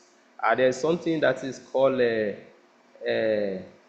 DOI, document objects, is it information or they are about, I can't remember exactly. That DOI is the number that is written on any standard paper or research work. It is a unique line, just like a web link, or where, yes, just like a website that is unique to each organization. So we use this, but we may not be able to be looking around for all of them. So we have these tools that can help us in fact checking our writings and our citations. Are those citations rules? Even when we write, some of us will just look at the references a certain writer has used, and we can copy the references. You wouldn't know if such references are fake. But these ones, these tools, the fact matter, the originality tools, they can help us in fact checking whatever we have cited. So I want to go back now to the basics, and let us see how better we can use this.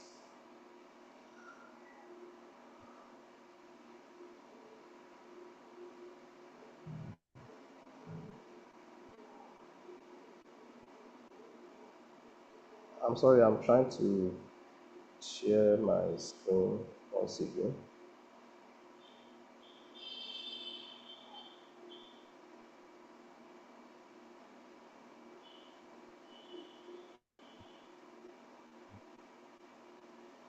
Okay.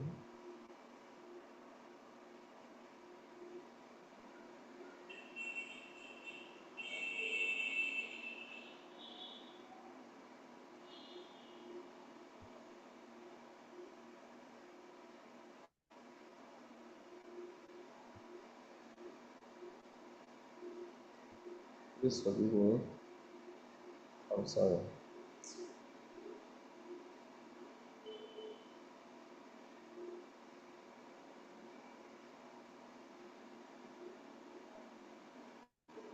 Okay.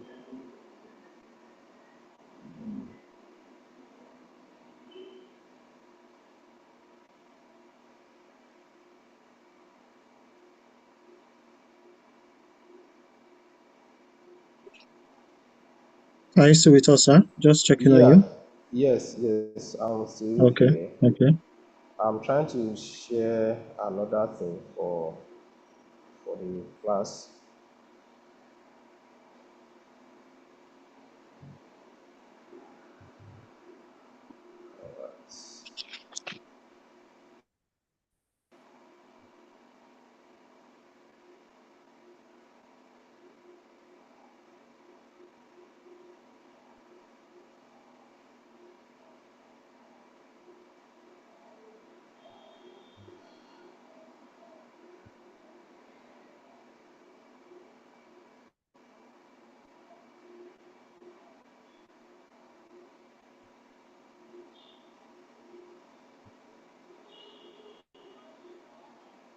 Okay, can you see my screen now? Yes. It's live. My screen is live. Yeah, it's So live, but it's showing showing an Excel another document. content Yeah. Excel is on content. Excel. Yes. Oh, okay.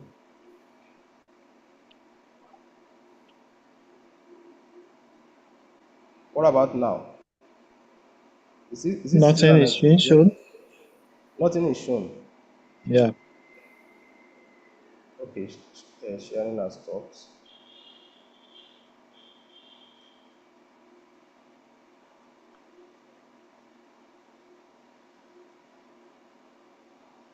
Okay, I think it's live now.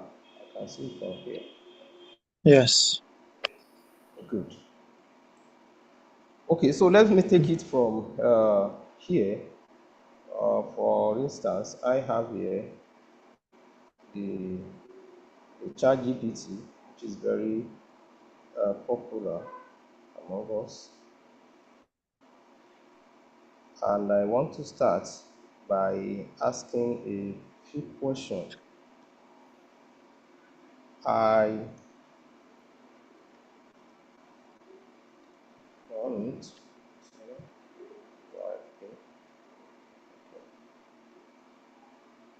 people Also, do help us to act fast as you have just 15 minutes to round up your session. So, just 15 minutes to round up the session. yes, sir. It's all right. Okay. Give me a suggestion on topic relating to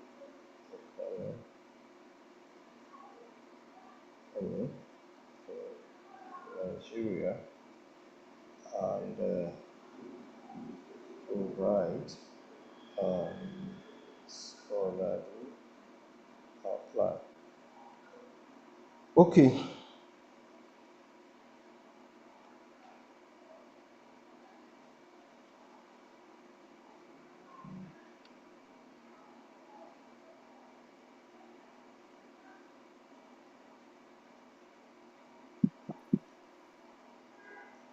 Is my screen still live? Of course, yes. All right.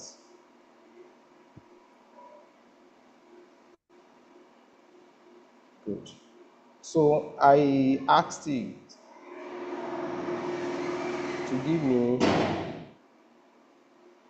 a suggestion, to suggest a topic that relates to economy in Nigeria and provide scholarly outline for it. We can see the outline, the introduction. Under the introduction, we will look at the background, the importance, research question, the literature review.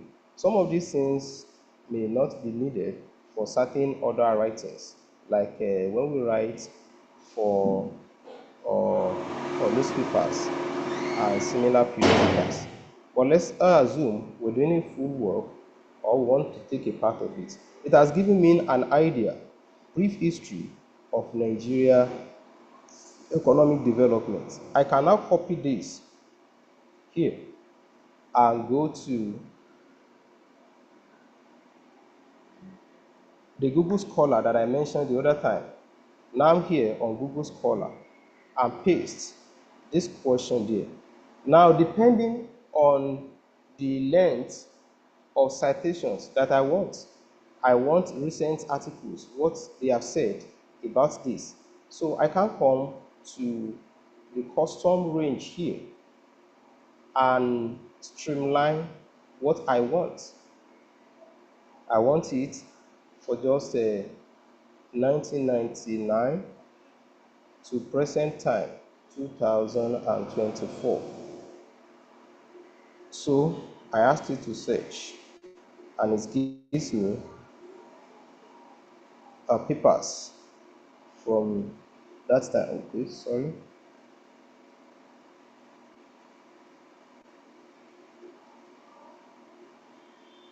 Brief history of Nigeria. Okay, so you have here analysis of the contribution of agricultural sector in the Nigerian economy development, insecurity and social economy, a history of Nigeria, and the rest. Now, we can also check, if you look at this side here, this place that I've just highlighted, you see two things, any type or review articles. The result that I want you to produce, is it just any type of results, anything, any written thing with respect to that topic, or articles written by scholars, and that is where you have a review articles. So I can further refine my search and ask it to skip certain references and give me only articles published by reputable journals. And you can see there. And to know the weight or yes, the weight of what you are using. Look at this place also that I've just highlighted, cited by 351 persons or researchers. This one cited by 213. This one cited by 424, and the rest of them.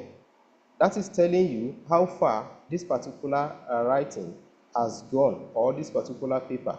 So I can also streamline it. What I want is just things that are published in the last 1.5 years. And here I've come to only 2013, or just any year. Now, when I have seen what I want, what I do next is to use literature map. When we were here under the Google Scholar, you get so many results that may actually not be related directly to your search. But literature map can help further refine what you need. And we can just come in and say, this is what I want. We put in this and ask it to search for us.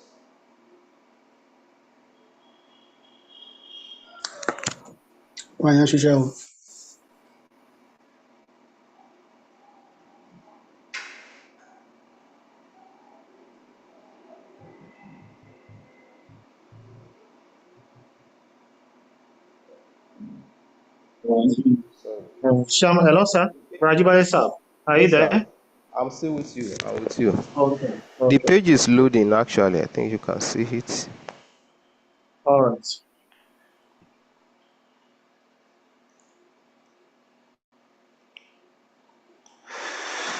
Sorry, it is taking time to load. But nevertheless, I would have loved that we see this part. Okay. The page has loaded now. The page has loaded. And here, on this side, here, you can see so many things that look like a map. What it has done here is to extract for us all literature that are related to that particular topic that we want. So we may not be looking around again to say, oh, which one do I really need? Which one should I use? We have so many of them now. This is one. And they are listed on this sidebar. They are listed on this sidebar, and you have so many topics. These topics, the topic you can see in the literature map here, they are here, and we can click any one of them. Now, if we feel that one of these is actually more related to what we want, like this disparity in Central and Eastern, that is not related, economic growth and capital accumulation, and the rest. So from here now, we can ask it to give us more citations, like this particular one, the impact of government debt on economic growth in Nigeria. And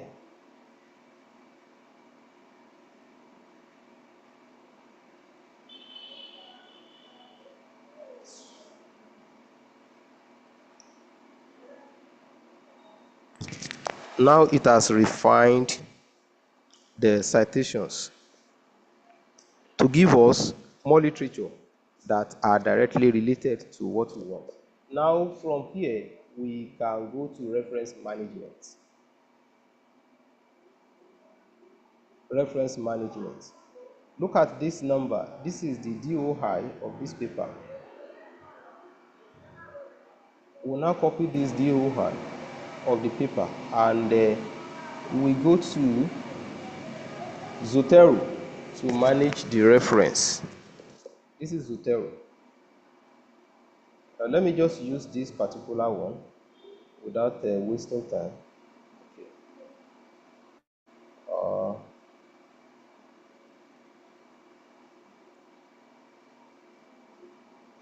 Okay, in MASQ seminar, we just put this DOI here. It is going to give us this paper, an outline of it, but also the citation that will be required when we finally write. So please, while this one is loading, let me just open up a page here. Okay, it has loaded already.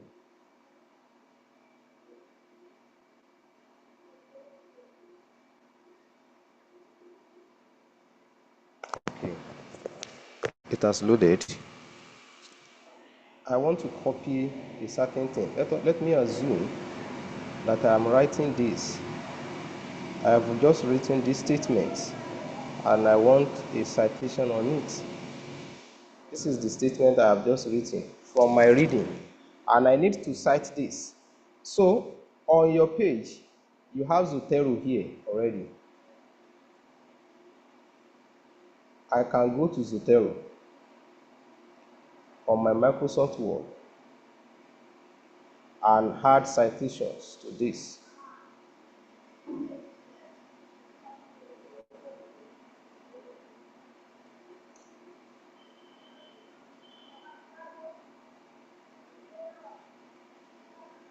Okay, you have citations here.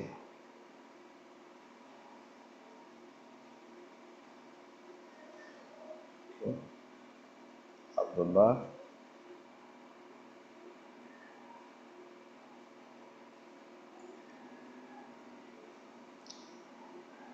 Now simply, this one has helped me to cite. It is not just citing, but it is using the appropriate way to cite any work. After I've done that, let me add one more citations or two more citations from what I have in Zotero. I think we can't see what you are doing. You can't see it? Yes, we can't see what you are doing. Really? Yeah. Oh. I'm sorry. Okay. Likely a network issue. Okay. Is it live Please, now? let's exercise a little patience with the lecturer. I think he's having issues with the network over from his end. Is it live now, please? Not yet. Okay. Yes, I think we can see Abeka and Al Khatib. Yes, Is that where you are? Yes, that's where I'm. Yes, there is a document on board here now, social structure and institutions, which is ending with Al-Khatib. Yes, yes. So what I'm assuming is that I've started writing, and I need certain citations for certain statements. I've written this statement, and I want to add citations to it. Let me just copy this again to save time, and add another citations to it. So I've made another statement. I want to cite again, cite another paper, which is on my Zotero. Okay, I have done this. And it is not just this guy that I want to cite for this purpose. I also want to cite another person. You know, sometimes you can cite 3, 4, 5, 6 persons who have made a relevant statement or relevant findings to what you are working on. Okay, I'm citing 2 persons.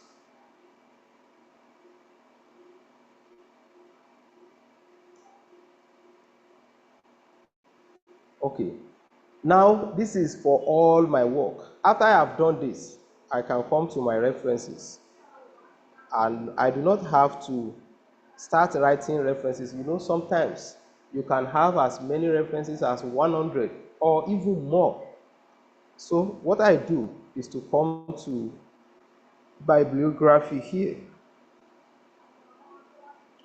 There you have it.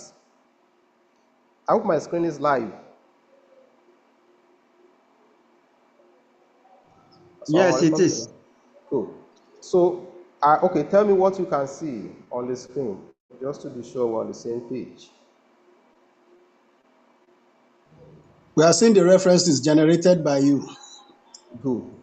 Thank you very much. The references I actually asked Zotero to generate. And when you look at this, Abeka, Al-Khatib, Dobu, Owolabi, these are the people I have cited. So rather than me coming to write one after the other, to write the references one after the other, I just asked this to give me the list of all these papers that I have cited. And it is going to include everything as we have seen here. This is how it all works. Now, by the time we have done this, Chairman, please, how many more minutes do I have?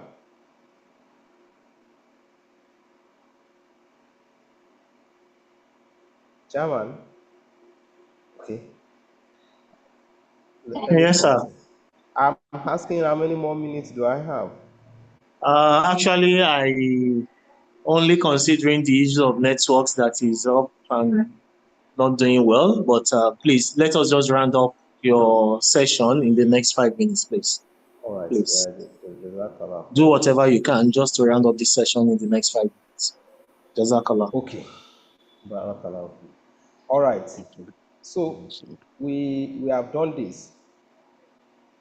I want to copy just certain statements to see how we can check for plagiarism or some other things like that. Okay.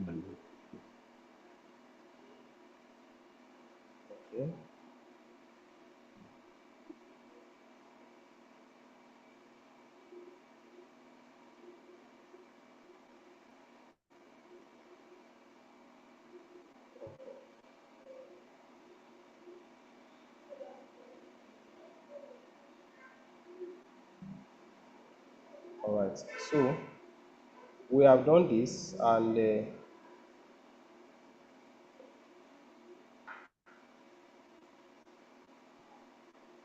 want to check for any grammatical error in our work.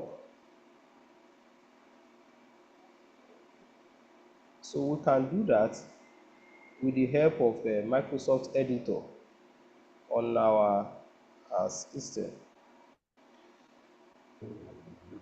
So if you can see my screen, you will see that on the left pane, you have editor score at 88%.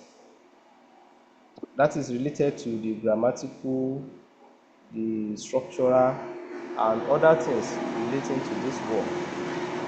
And it can help me refine it further by selecting whether I'm writing a professional work or it is just a casual thing, or better still, a formal one, which it is here. Then it is telling me there are 5 spelling errors here. So it turns out that this is not an error. India et al. 2022. It is saying India, there's nothing like an NG and the rest. So I ask it to ignore this. So if you are seeing anything like that, ignore everything. Okay, you can ignore all of this. Ignore them. Ignore this as well. You can see that the editor score has gone up to 92, telling me, okay, 99 even here. There are no spelling errors. You can see corrections. And there are no grammatical errors here. If there are grammatical errors, it will write the number and it will give you a suggestion. After that, it is saying we can refine it with being concise in certain places. And it gives me the place where the suggestion is coming up. Here, I wrote future outlook, and it is saying that there is no need to say future outlook. Rather, you can just say outlook. So it has changed this to just outlook for me. And you can see you have finished reviewing editor suggestions. And then lastly, we can check for similarity to online sources. This thing that I have written here, it is very possible that they are lifted somewhere. So if they have been lifted, let's see there. So we check for it. All right. So it is saying that 19% of your text is similar to online resources. 19%. That is 19% plagiarism. That is the meaning. So you want to check that. It is showing you, and all of them have been highlighted. You can see Abeka. What you would notice is that what it has highlighted are actually from the reference, which is very reasonable. I am not the only one who is citing this paper. If there is any content that I picked from the internet, unfortunately there is no time to try search again. If there is any content that I picked directly from the internet and pasted in my work, it is going to show it here. And not just showing, it is going to show the reference, where exactly or where I likely might have picked this thing. So what am I trying to say? All of this while is that while we are trying to write. 1 minute to go. Okay, yeah. Please help us to quickly round up. I'm rounding up already. Okay, sir. So while we are writing, there are so many tools that we can use to write. But when we use these tools, they are not supposed to replace our intelligence. They are not supposed to replace our creativity. As a matter of fact, they cannot be as creative as a living human being.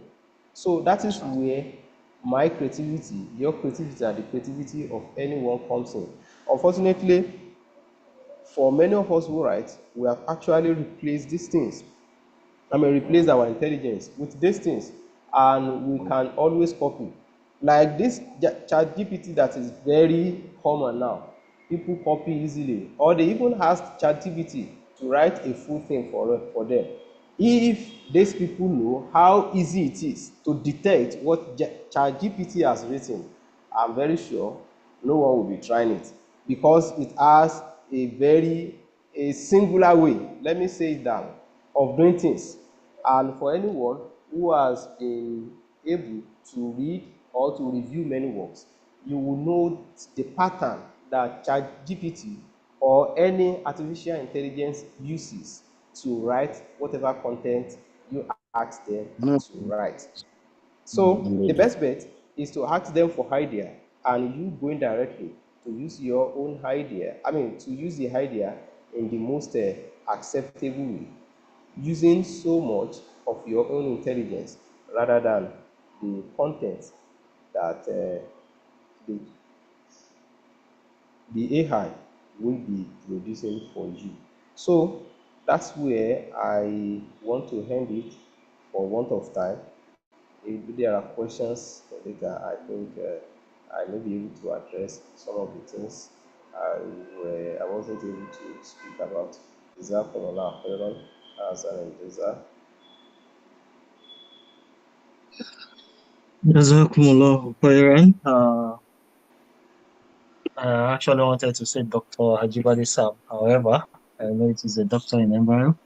And may Allah continue to facilitate all necessary facilitations for you. Bismillah. Thank you so much for the submission that has been made and the justice that has been made as regards to the topic given to you on digital platform and tools for writers.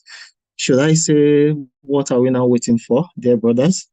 I think it is just time for us to start making use of these digital platforms and tools to becoming professional writers and researchers, just as being submitted by his respected brother, person of brother Ajibade Taufik Sahib.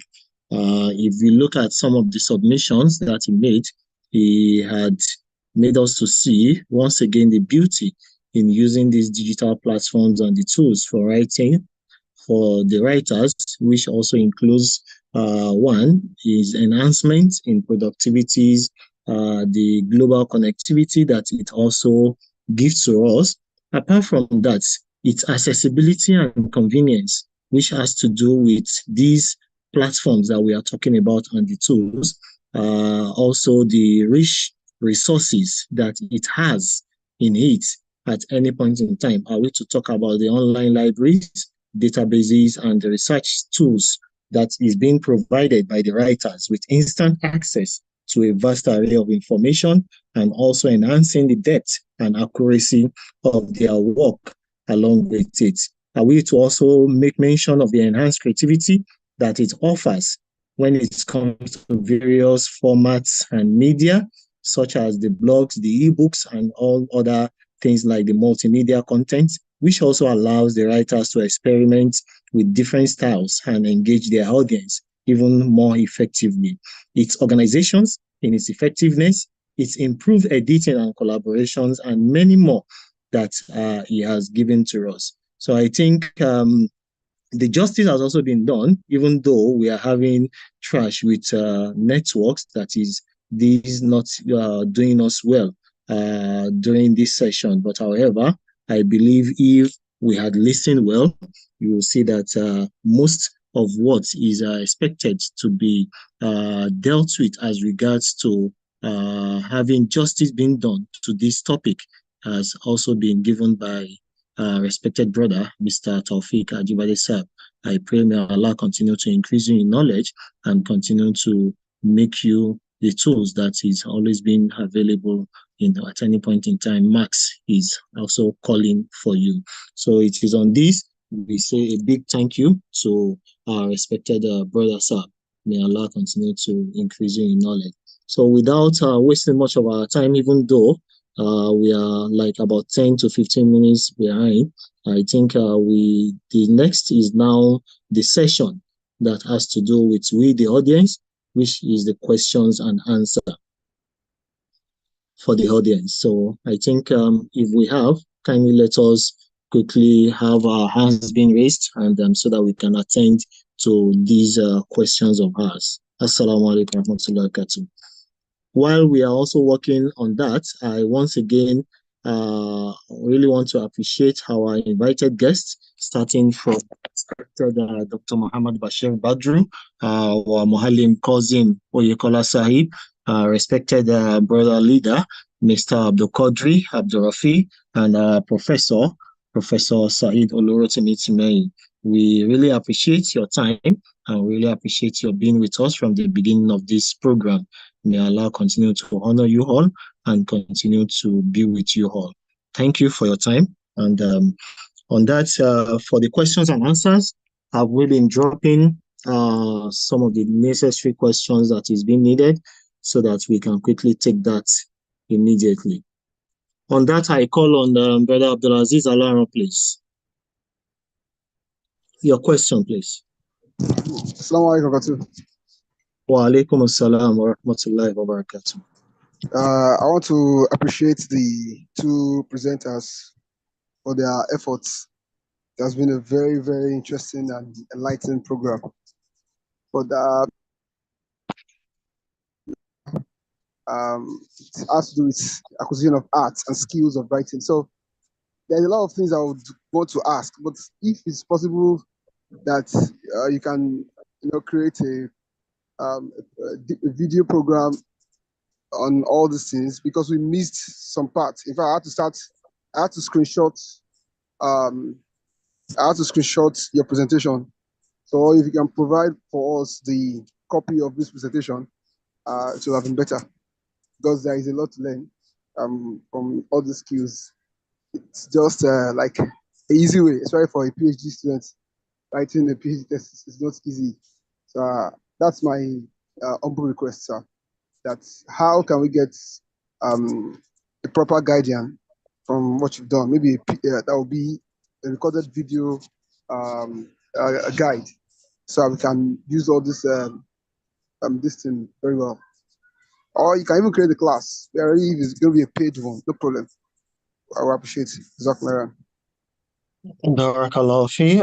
Even before you make this submission that has to do with your questions, we have the chairman of MASQ in Nigeria, Mualim Abbas Agbaje, is already dropped a message for every one of us in the group chat that has to do with participants that are going to be interested in attending a workshop come September 2024, inshallah. So I think coupled with what you have just requested for, inshallah, the MASQ will definitely work on this, and it will be part of the package that will be delivered come September 2024. And that is if I'm speaking the mind of the chairman, sir, Mualim Abbas Agbaje, sir. Mualim Abbas Agbaje, are you there, sir? Yes, sir, Chairman, sir. Yes, that's exactly our intention. We understand that we can't cover everything during this period, and this is just an appetizer. So we intend to have lineup of speakers. My esteemed colleagues and I have started discussing. In fact, some of the things we intend, let me give us, a teaser. Some of the topics we intend to explore further is to bring back Dr. Akinreti to explore further fundamentals and ethics of writings. We are looking to have Professor Timain and Barrister Badro, either of them that is available, to deal with aspects relating to Islamic scholarly research, methodology, and tools. We're looking to bring Mualim Oyukola Sab to explore translation skills for Islamic scholarly writing. We're looking to bring back, Brother Ajibade Sab to discuss digital tools for scholarly research and writing.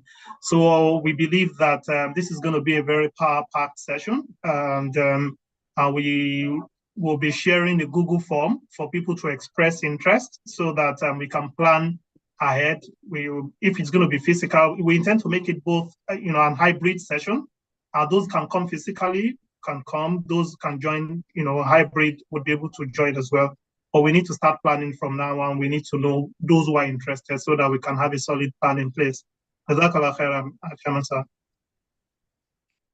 Barakallahu feekum. Thank you. I think Malam Abdulaziz Al-Ansab has had it before I hear it. So I think your question has been given the right answer. Jazakumullah khairan. Do we have any others who needs a solution or an answer to one question or the other? Please, this is the time for you to drop your question. And if it is an observation, please let us quickly have it so that we can leave this segment in order to move to the next.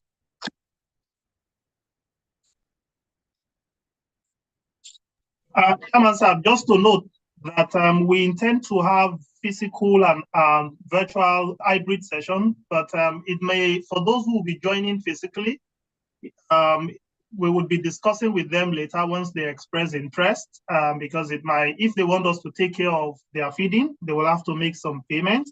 Otherwise, they don't need to pay anything, just to come and attend the class. We're looking to use Ojokoro, the national headquarters, where we would also hopefully have the opportunity to have others connect virtually. And we intend to also present certificates, once we complete the training, the workshop exercise.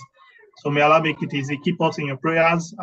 The team that is planning and will be executing this program. Jazakallah khair.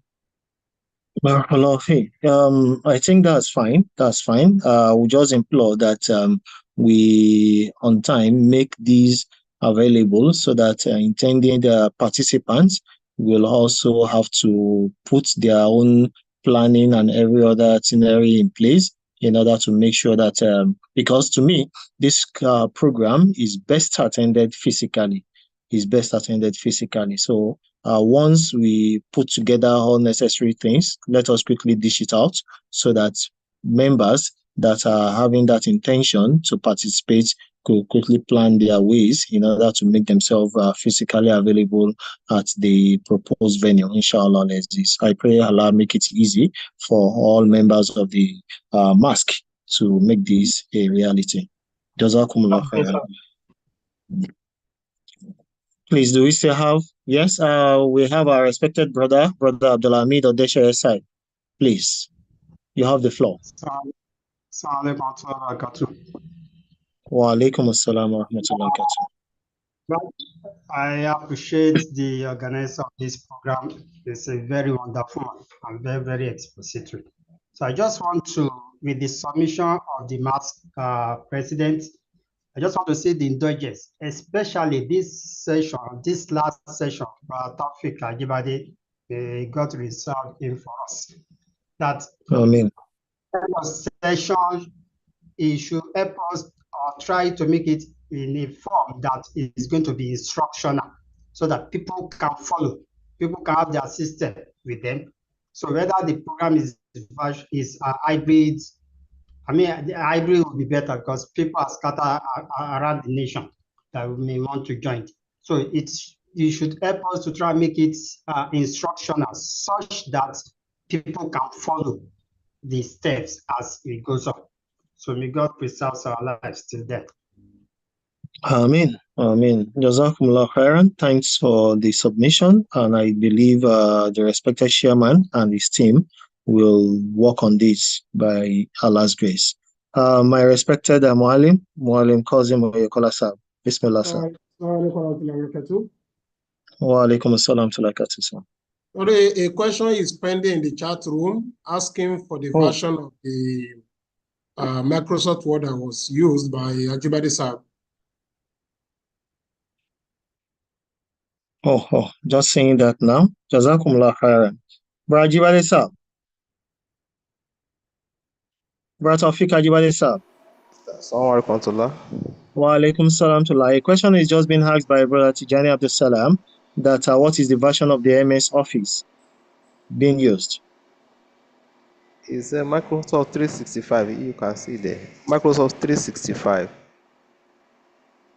So, Brother Tijani Abdul Salam, you've heard from the respected lecturer, MS 365 is being used. Yes, sir. Jazakumullah khairan. Thank you so much for taking our mind back to where the question is. Do we still have questions being asked? Please let us show with the raise of our hands.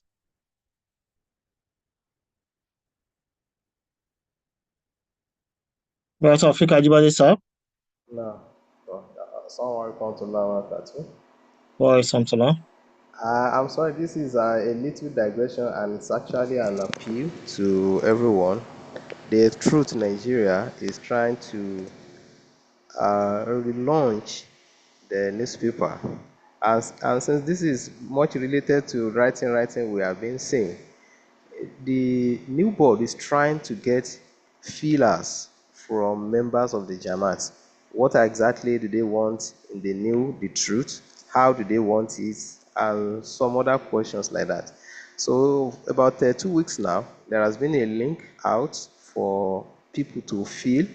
So I want to seek the indulgence of chairman's side if I can share the link here so that for some of us who might have not filled the link, the form, we can just go in. It takes less than 3 minutes to fill in and share our opinions on what the truth should be. Jazakumullah khairan. Barakallah khair. I think we have the pool of writers here on board. So please, with the permission of the chairman MASQ, Mualim Abbas Agbaje Sahab, kindly go ahead to drop it on the chat room. So without wasting much of our time, I think we need to move now to the next item on the agenda, and that has to do with the induction of MASQ new members. And this will be done by our respected General Secretary too, Muallim Odusoya Abdul Basit. 5 minutes, please. Assalamu alaikum wa barakatuh. Wa alaikum assalam wa rahmatullahi wa barakatuh. Still standing on the existing protocol, and in order to manage my time efficiently, please, in the course of inducting the new members, I'll just have to run through this slide and just make it very brief as much as possible. Yes, I'm coming. All right.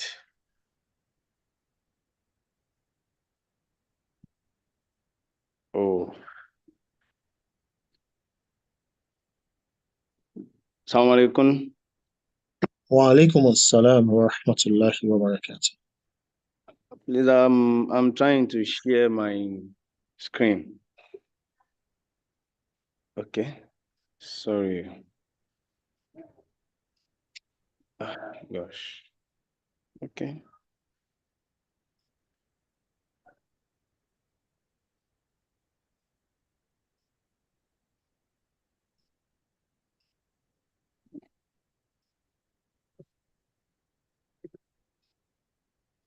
All right. Starting.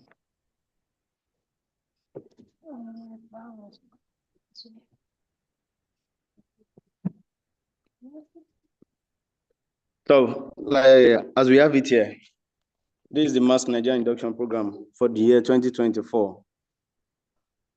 And the first thing to be like discussed and explained briefly is the overview of MASQ Nigeria. And this is for the benefit of every member of MASQ, most especially the new intake of MASQ Nigeria, for them to understand and know what the guild stands for or stands to maintain. To simply put, the guild is an auxiliary body under the MKA-N, the body MKA-N, Majlis Kudamla Ahmadiyya, Nigeria. And the main purpose is to respond to English print, online medias, on media coverage of Islam and that of the Holy Prophet Muhammad sallallahu alaihi wasallam. And this begins right from the time of the promised Messiah alayhi salam, where he was actually named the king of the pen. And how come he was named, given this name? It was due to his effort in making or converting that of jihad of the sword with the jihad of the pen by writing over 90 books and thousands of letters cutting across the whole globe. And aside that, as Ahmad Bashiruddin Mahmud Ahmad, the promised son, second Khalifa of the Jamaat Ahmadiyya worldwide, later institutionalized the effort of founding a writers' guild named Majlis Ansar Sultan Qalam, meaning helpers of the king of the pen. And that's the summary of MASQ overview. And the next thing now is MASQ Nigeria, our objectives. What are the objectives of this guild, of MASQ itself?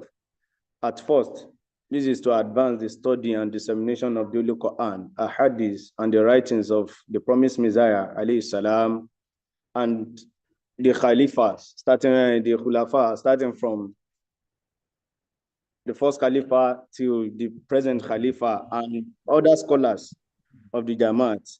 So far, it keeps contributing to the progress of the Jamaat, Islam, and that of the Holy Prophet Muhammad sallallahu. And at the same time, this guild is established to respond systematically to critics of Islam through scholarly rejoinders or group endeavor to defend the honor and sanctity of Islam by waging a jihad of defense. And aside that, the other objectives we have here is to encourage research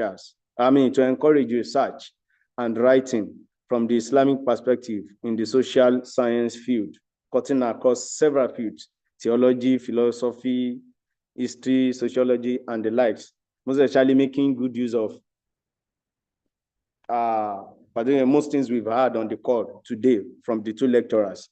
And at the same time, the guild is responsible to respond rapidly to allegations, media coverages, or anything that we find it needs our responses, our contribution, and enlightenment. Aside that, MASQ has set aside several activities, which for every new member and all members, we need to know. We might have forgotten, we the members or in the guild already, we might have forgotten some, but yet this serves as a reminder. And for the new intake, new members of MASQ, this is to inform us and let us know that these are activities for the year. And this is one of the activities we do hold. This is a seminar. Aside this seminar, annually, we do hold that of the annual conference that comes up towards ending of the year, and at the same time annual election, which would be approved by the SADA, the incumbent SADA, whoever is serving as a SADA MKA-N Nigeria Yes, so these are, just to run it briefly and make it snappy, these are activities for MASQ activities for every year.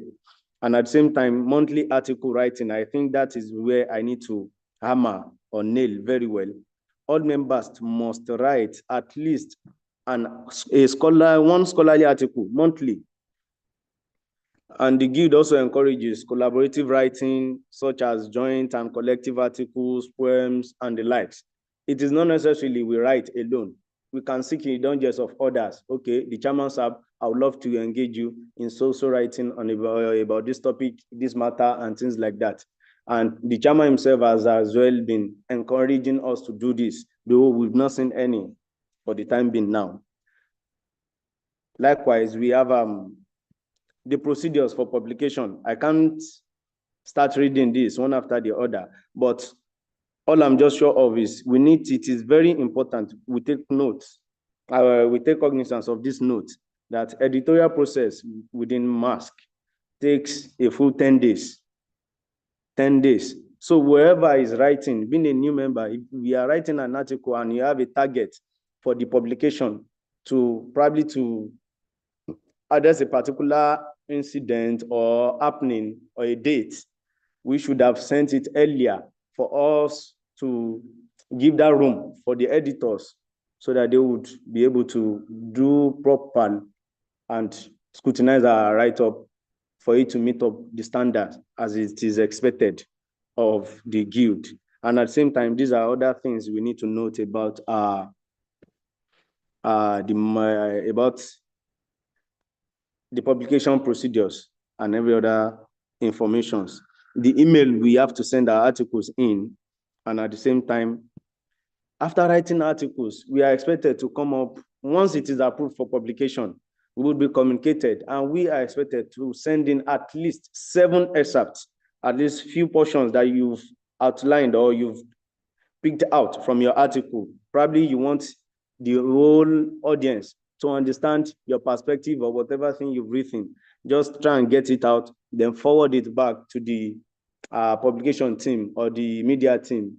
Then they would be the one to design, and with your image, your portrait on it, people would see you and they would really know, yes, you already have an impact in the sphere of like Islamic knowledge and every other thing, contributing to the progress of MASQ at large. Here we have to make it known and sound that the guild are being like moved with let me say by some respected scholars, imams, muallim, and people who are really endowed and blessed. To start with, we have our chairman who has always been the head for us and guiding us through, which is the respected muallim Abba Agbaji Abba Sahib, who serves as the chairman of MASQ. We have Hafiz Abdul Rafiq Alaka Sahib, who serves as the vice chairman, and he is as well the team lead for rapid response team.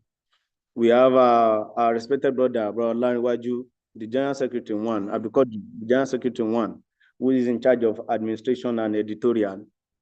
And we have my humble self, Mwalim Abdubasi Todusanya, the general secretary too, in charge of membership, that is our activeness, our role, our duties, being a member of MASQ, and in charge of finance, the dues we pay, and every other thing that deals with financing of the MASQ, of the guild. At the same time, we have our respected brother Oladejo Anif, the assistant general secretary one, and we have Lakim Mustafa, the assistant general secretary two. Likewise, we have brother Abdullah Yusuf, who is in charge, the editor-in-chief, the AIC of the guild. And now we come to, like, after mentioning or saying so many things, like very swiftly, or let me say swiftly about the guild, the MASQ itself, this is the deal thing itself. Please, with the permission of the chairman Sahib, in person of Brother Abbas Agbaje, Sahib, Mualim Abbas Agbaje, and the chairman of this call, this seminar, in person of the NS admin Sahib, but Idris Fashina Sahib, please join me in welcoming on board our newest members to the guild. And the fact is, I'm certain these talented individuals will surely add their unique light to our shared mission, because already we've begun to have and see them contributing immensely. But we expect more, most especially taking advantage of that or everything that has been said or mentioned, delivered on this call today by the two lecturers. And to name them each, we have respected brother Farouk Oyekunle Sahib. I know he's on call presently. We have our respected missionary. Sorry, can they put on their camera if it is convenient so that we can see them, just to welcome them? Can we have our members, our new members, switching on their video, their camera, for the whole, for people on call to see them? So, Bro Yekunle Farouk Sahib, please, are you there? Kindly switch on your camera. And we have Bra Mualin Teslim Sulaiman, who happens to be one of our lecturers, esteemed lecturer in Jamia Ahmadiyya, Nigeria, Ilaro. He has as well been contributing immensely to the development of MASQ in terms of writing and so on. We have Mosur Adeo Sahib as well. And likewise, we have respected brother Ibrahim Sulaiman, known as Penko. I know he's on call as well. Please, you can as well switch on your camera for people to see. And we have Abdul Sani. It seems Abdul Sani is as well a mission in embryo, still in Jamia Ahmadiyya, Nigeria. But he has that keen interest to contribute immensely to the notions of MASQ and be very supportive. So these are new members. And in the process of inducting them in to MASQ, to this guild, inshallah, with the permission of the chairman Sahib, Mualim Abbas Agbaje Sahib, we would be forwarding to them each the constitution of MASQ, their ID, and they have to be committed to the guild in terms of paying their dues so that they have their ID, their e-card. So whenever it is would be useful for them, they will be able to make good use of it. And at the same time would share these their roles, what we actually expected. We are expecting from them rather to contribute to the progress and development of MASQ in terms of its mission and the likes. And lastly, we have yes, this is the breakdown, the simple explanation of what they need to do, talking of their commitment financially to the guild. It is a well-known phenomenon, as it is written here, that the MASQ calendar year begins every 1st of November and ends every 31st of October. Therefore, all members must renew their commitment to advance the cause of the guild by paying a minimum sum of 2,000 Naira as membership due. Though this may still be, well, I wouldn't know particularly if we would be leaving that for now. I mean, Malim Sab, let's round off very quickly because of time. Blue is closing in. Yes, and those are the account details and everything we need to pay into. So the only thing we need to understand here now is, no matter the period we are inducted into MASQ, either the early at November, December, or any period of it, so far it is still within the year, we are expected to pay that annual due. Because the fact is, it is never even enough for us. It has not always been enough for us to move the train, the effort of MASQ. But nonetheless, our commitment is very important and key to achieve our purposes. So may Almighty Allah help us and continue to assist us and be with us all. Jazakumullahu khairan. Jazakumullahu khairan. Muhalim Abdul Basit Sab. Thanks for the induction of the MASQ new members. On that, we move to the guest remarks of our respected and invited guests. We are so sorry that we are behind time. We start from our respected Dr. Sab, Dr. Muhammad Bashir Badru Sab. Bismillah, sir. Assalamu alaikum wa barakatuh.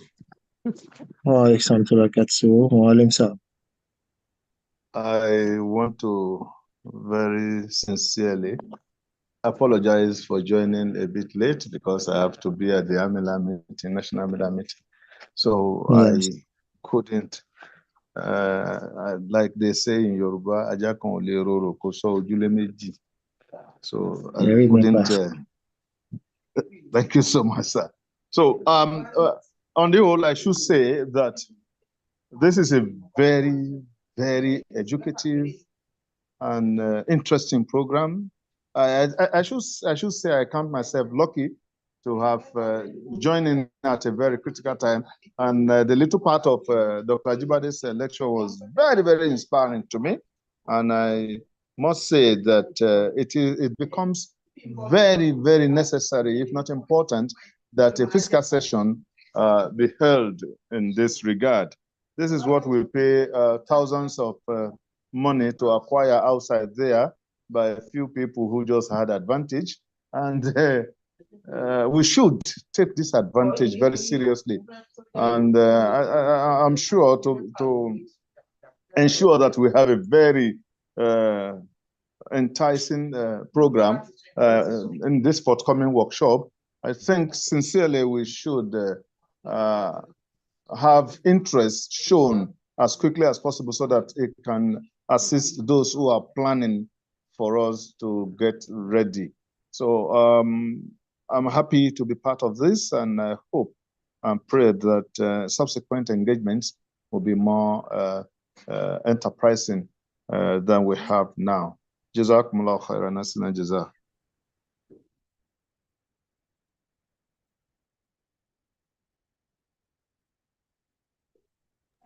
Barakallahu lakum, jazakumullah khairan. Jazakumullah khairan, respected Dr. Saab. May we continue to see you at all time, inshallah, like this. Thank you for your submission. And next, we move to our respected Muallim Kazim Uyukola Sahib.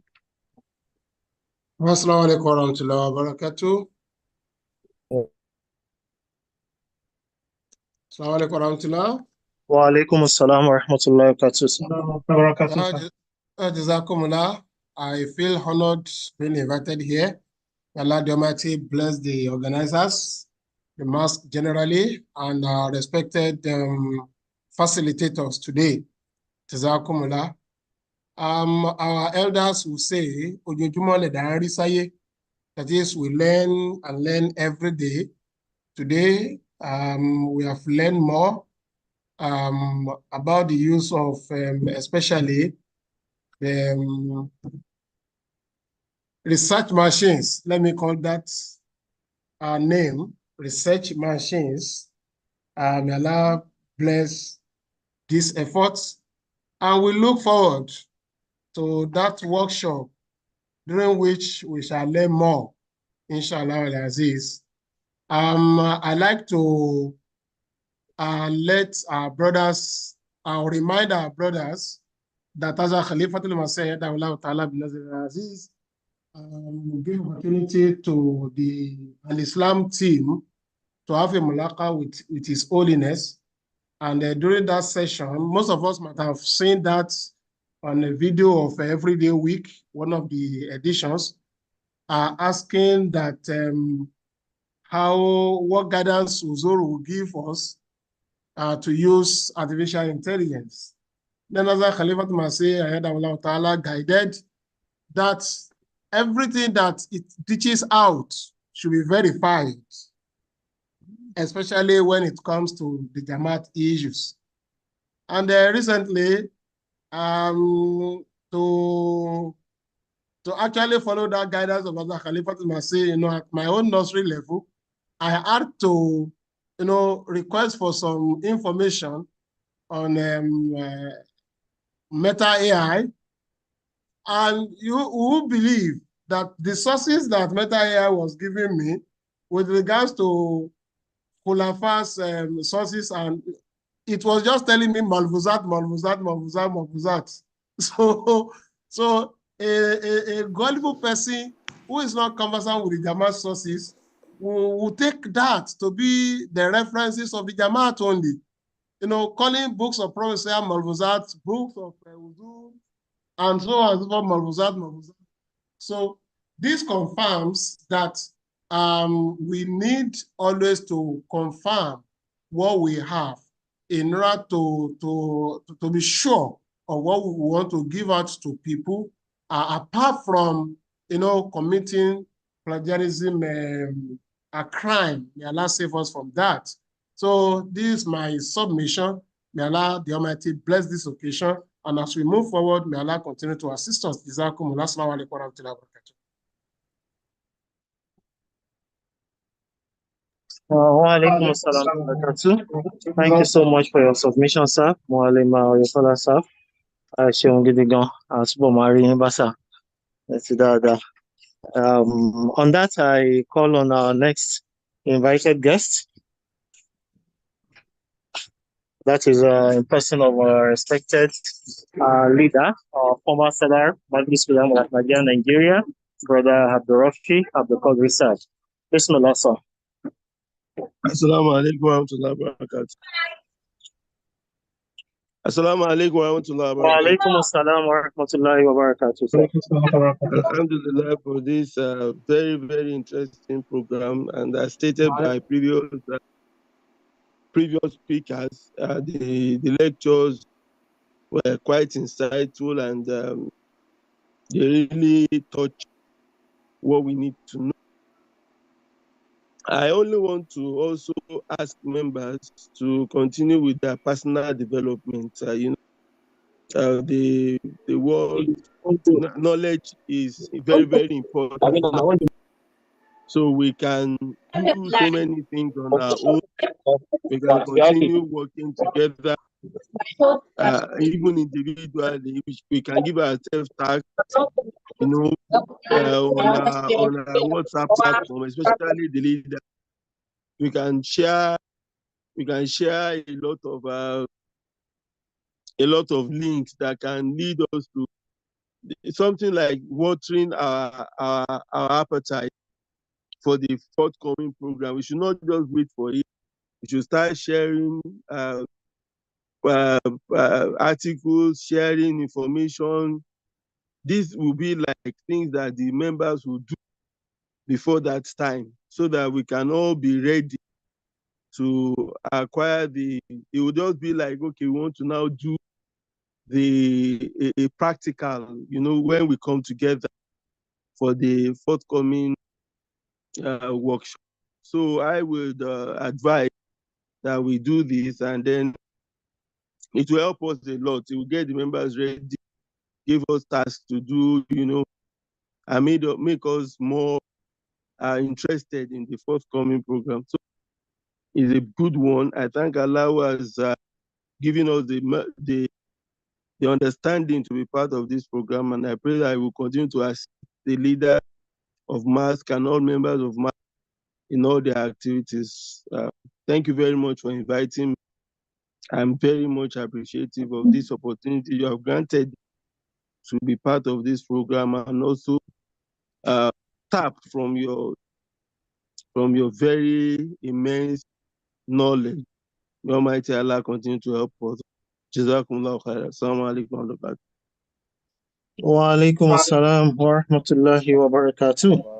Thank you so much, respected father, brother, and for the advice. And I so much want to believe that all these that has been said by respected Dr. Muhammad Bashir Badru, my respected Mualim, Mualim Kazim Oyekola, and yourself, these will definitely be worked upon. And I believe the chairman MASQ is definitely penning these down in order to make sure that all is being included in the forthcoming program coming September 2024, inshallah, Aziz. And just as you have said, these will all be put into consideration. And I believe so much that once awareness comes on board early enough, people will definitely see how to put themselves together in order to make sure themselves is being available physically. Physical participation, to me, will be well acknowledged and taken down, at least for this kind of a program. I think that will definitely be done, inshallah, on this. So my respected Chairman, sir, I hope all this is being taken down by yourself, sir. Yes, Chairman. We have noted all of these. Jazakumullah khairan for the excellent feedback from our guests and participants. Honestly, originally when we started thinking about this, we were thinking it's going to be a one-day workshop. But with what has been said, we are looking to make it a 2-day workshop, starting from Friday, ending on Saturday, because we'll be having our formal conference on Sunday, where we'll be hoping, inshallah, that Amir Saab will be handing over certificates to participants. So we will get to work and start planning. And we hope that people will express interest in time so that we can plan ahead of time, for the session. Jazakumullahu khairan, ahsana jazahan. We would be sharing the slides with everyone once we have the final version from the lecturers. Jazakumullahu khairan once again. Over to you, sir.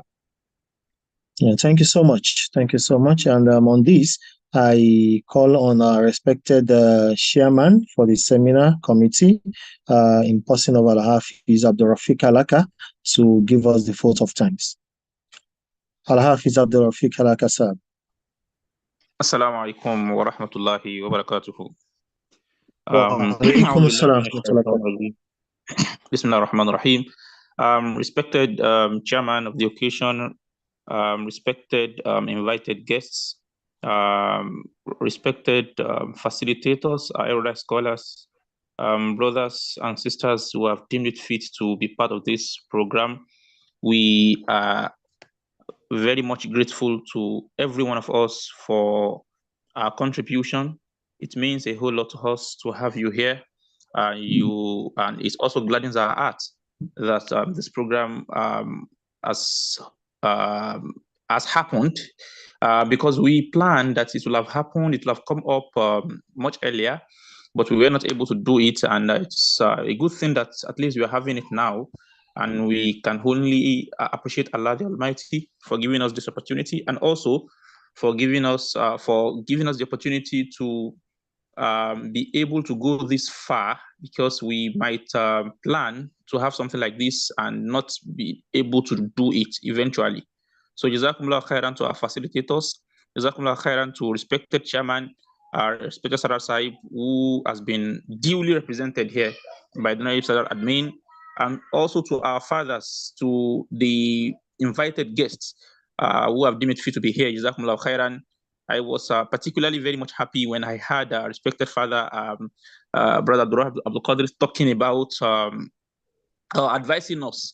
It feels so good to hear him here, because personally, he brought me into MASQ when he was Sadar Sahib.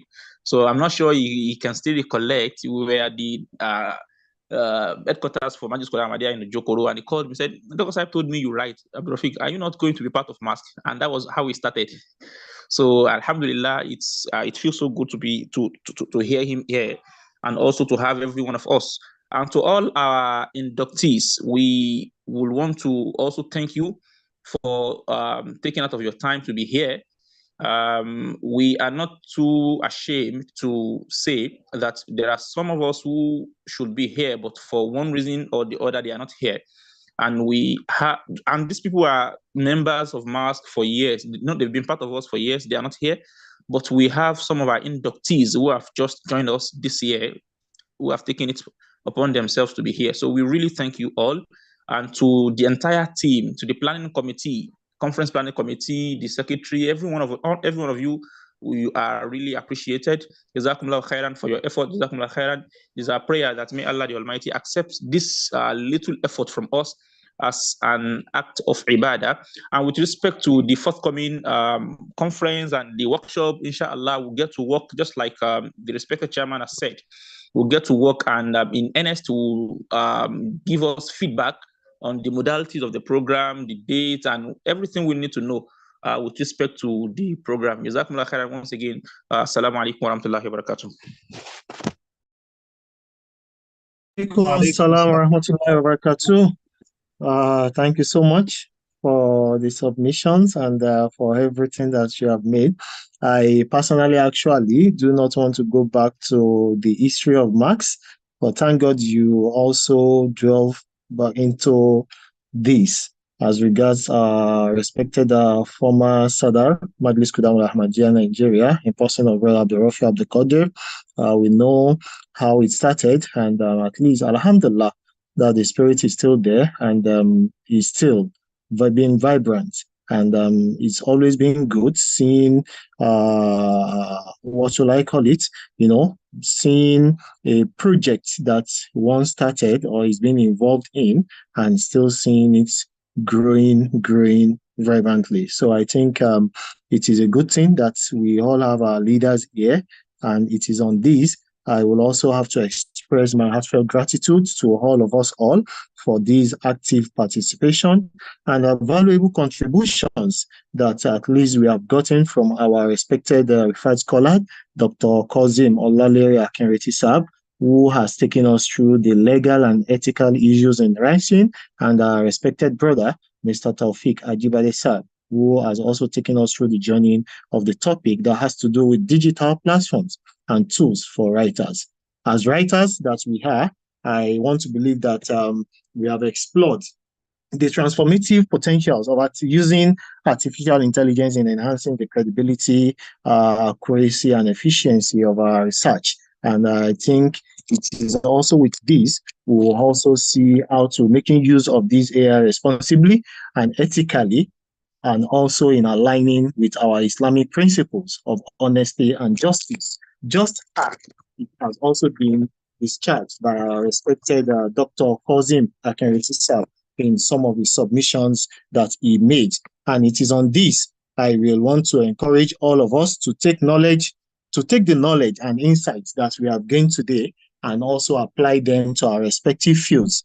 Let us leverage artificial intelligence to enhance the integrity of our research, uphold the ethical standards that is in it, and also contribute meaningfully to the body of knowledge. Not just to the body of knowledge, but the body of knowledge that is already in the Muslim Writers Guild of Nigeria, which has the main name body to be the Majlis Sultan Kalam of Nigeria, which is being shared by our respected Malam Abbas Agbaje Sahib. I pray that Allah, in His infinite mercy, continue to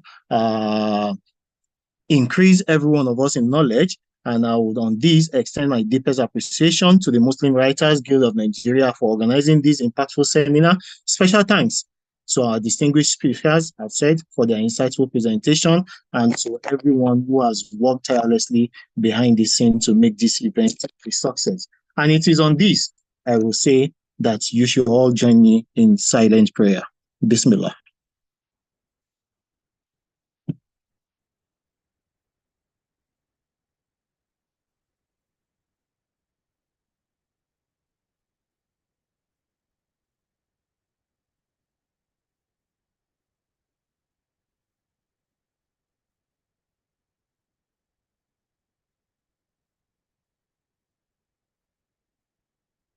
اللهم علمنا ما ينفعنا وعلمنا رشد وسدنا علما ربنا آتنا في الدنيا حسنة وفي الآخرة حسنة وقنا عذاب النار ربنا هب لنا من أزواجنا وذرياتنا قرة أعين واجعلنا للمتقين إماما وأفوض أمري إلى الله إن الله بصير بالعباد ولا حول ولا قوة إلا بالله العلي العظيم سبحان ربك رب العزة عما يصفون والسلام على المرسلين والحمد لله رب العالمين.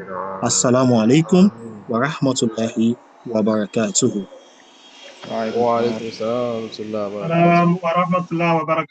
Before everyone goes, if you can turn your camera on very quickly, just for us to take another shot. Just for us to take another shot very quickly, if it's comfortable, please. Jazakumullah khairan. We would want to include this as part of our annual reporting. Jazakumullah.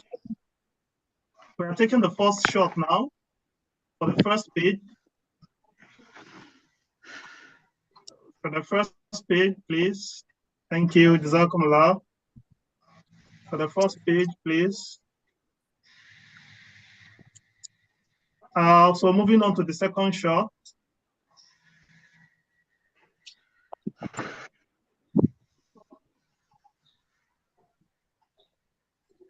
Second shot. Okay, some people are just turning on their camera. You missed the first shot. Let's take it again, please. So sorry. Somebody's just putting on his shirt. Sorry for the inconvenience. So sorry, please. Hafiz Abdullah, are you still at work? This is Saturday.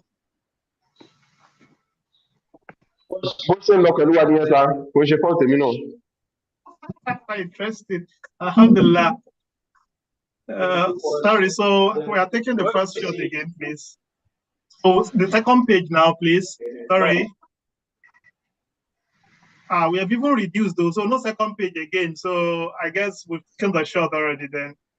Jazakumullah khairan, Jazakumullah khairan. Missionary Saab, Missionary Kola Saab, I've given you the hint of the topic, so expect our letter, sir. It's okay, inshallah. Yes, remember inshallah. Me in your prayers. All right, sir, inshallah, sir. Jazakallah. Assalamu alaikum. Wa alaikum assalam. Missionary Abdulazim, it's been a long time. I last saw you, Ogami. Assalamu alaikum, sir. The ambassador. I also recognize our Hafiz Yunus Omotayo, Ambassador Popola Isiaq. Thank you for your time, for taking your time to be with us. May Allah continue to honor you as well. Hafiz Yunus is always smiling. He doesn't know Al-Yamu Yamani, Yamu Laka, Yamu Naleka. He's always smiling. that this is not for him. Only Yamu Laka. He's just always smiling. He's there, captured a smile. Look at Penko. Penko, you're also smiling. In this Nigeria, you're not frowning. Even Dangote is complaining. Anif, so you have gone to London Jazza. Or what is that not? Is that not the mosque behind you? Alaji Popola, well done, sir. Jazakallah, NSA Sab. We appreciate your time. Jazakallah khairan. Alhamdulillah, Alhamdulillah, Rabbil Alamin. May Allah continue to be with us all. Yeah, I will, inshallah. Okay, Assalamu alaikum to Laka. Wa alaikum salam wa barakatuh. Wa rahmatullahi wa barakatuh.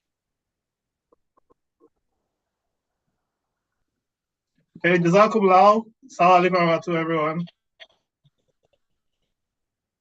Okay, and the team wait behind. Oh, no, okay, some of us have left, so we will meet on the WhatsApp group then.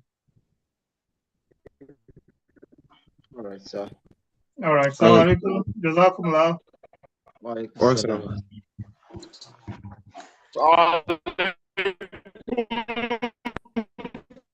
Network. Ambassador, we can't hear you. Network. We can't hear you, sir. Network.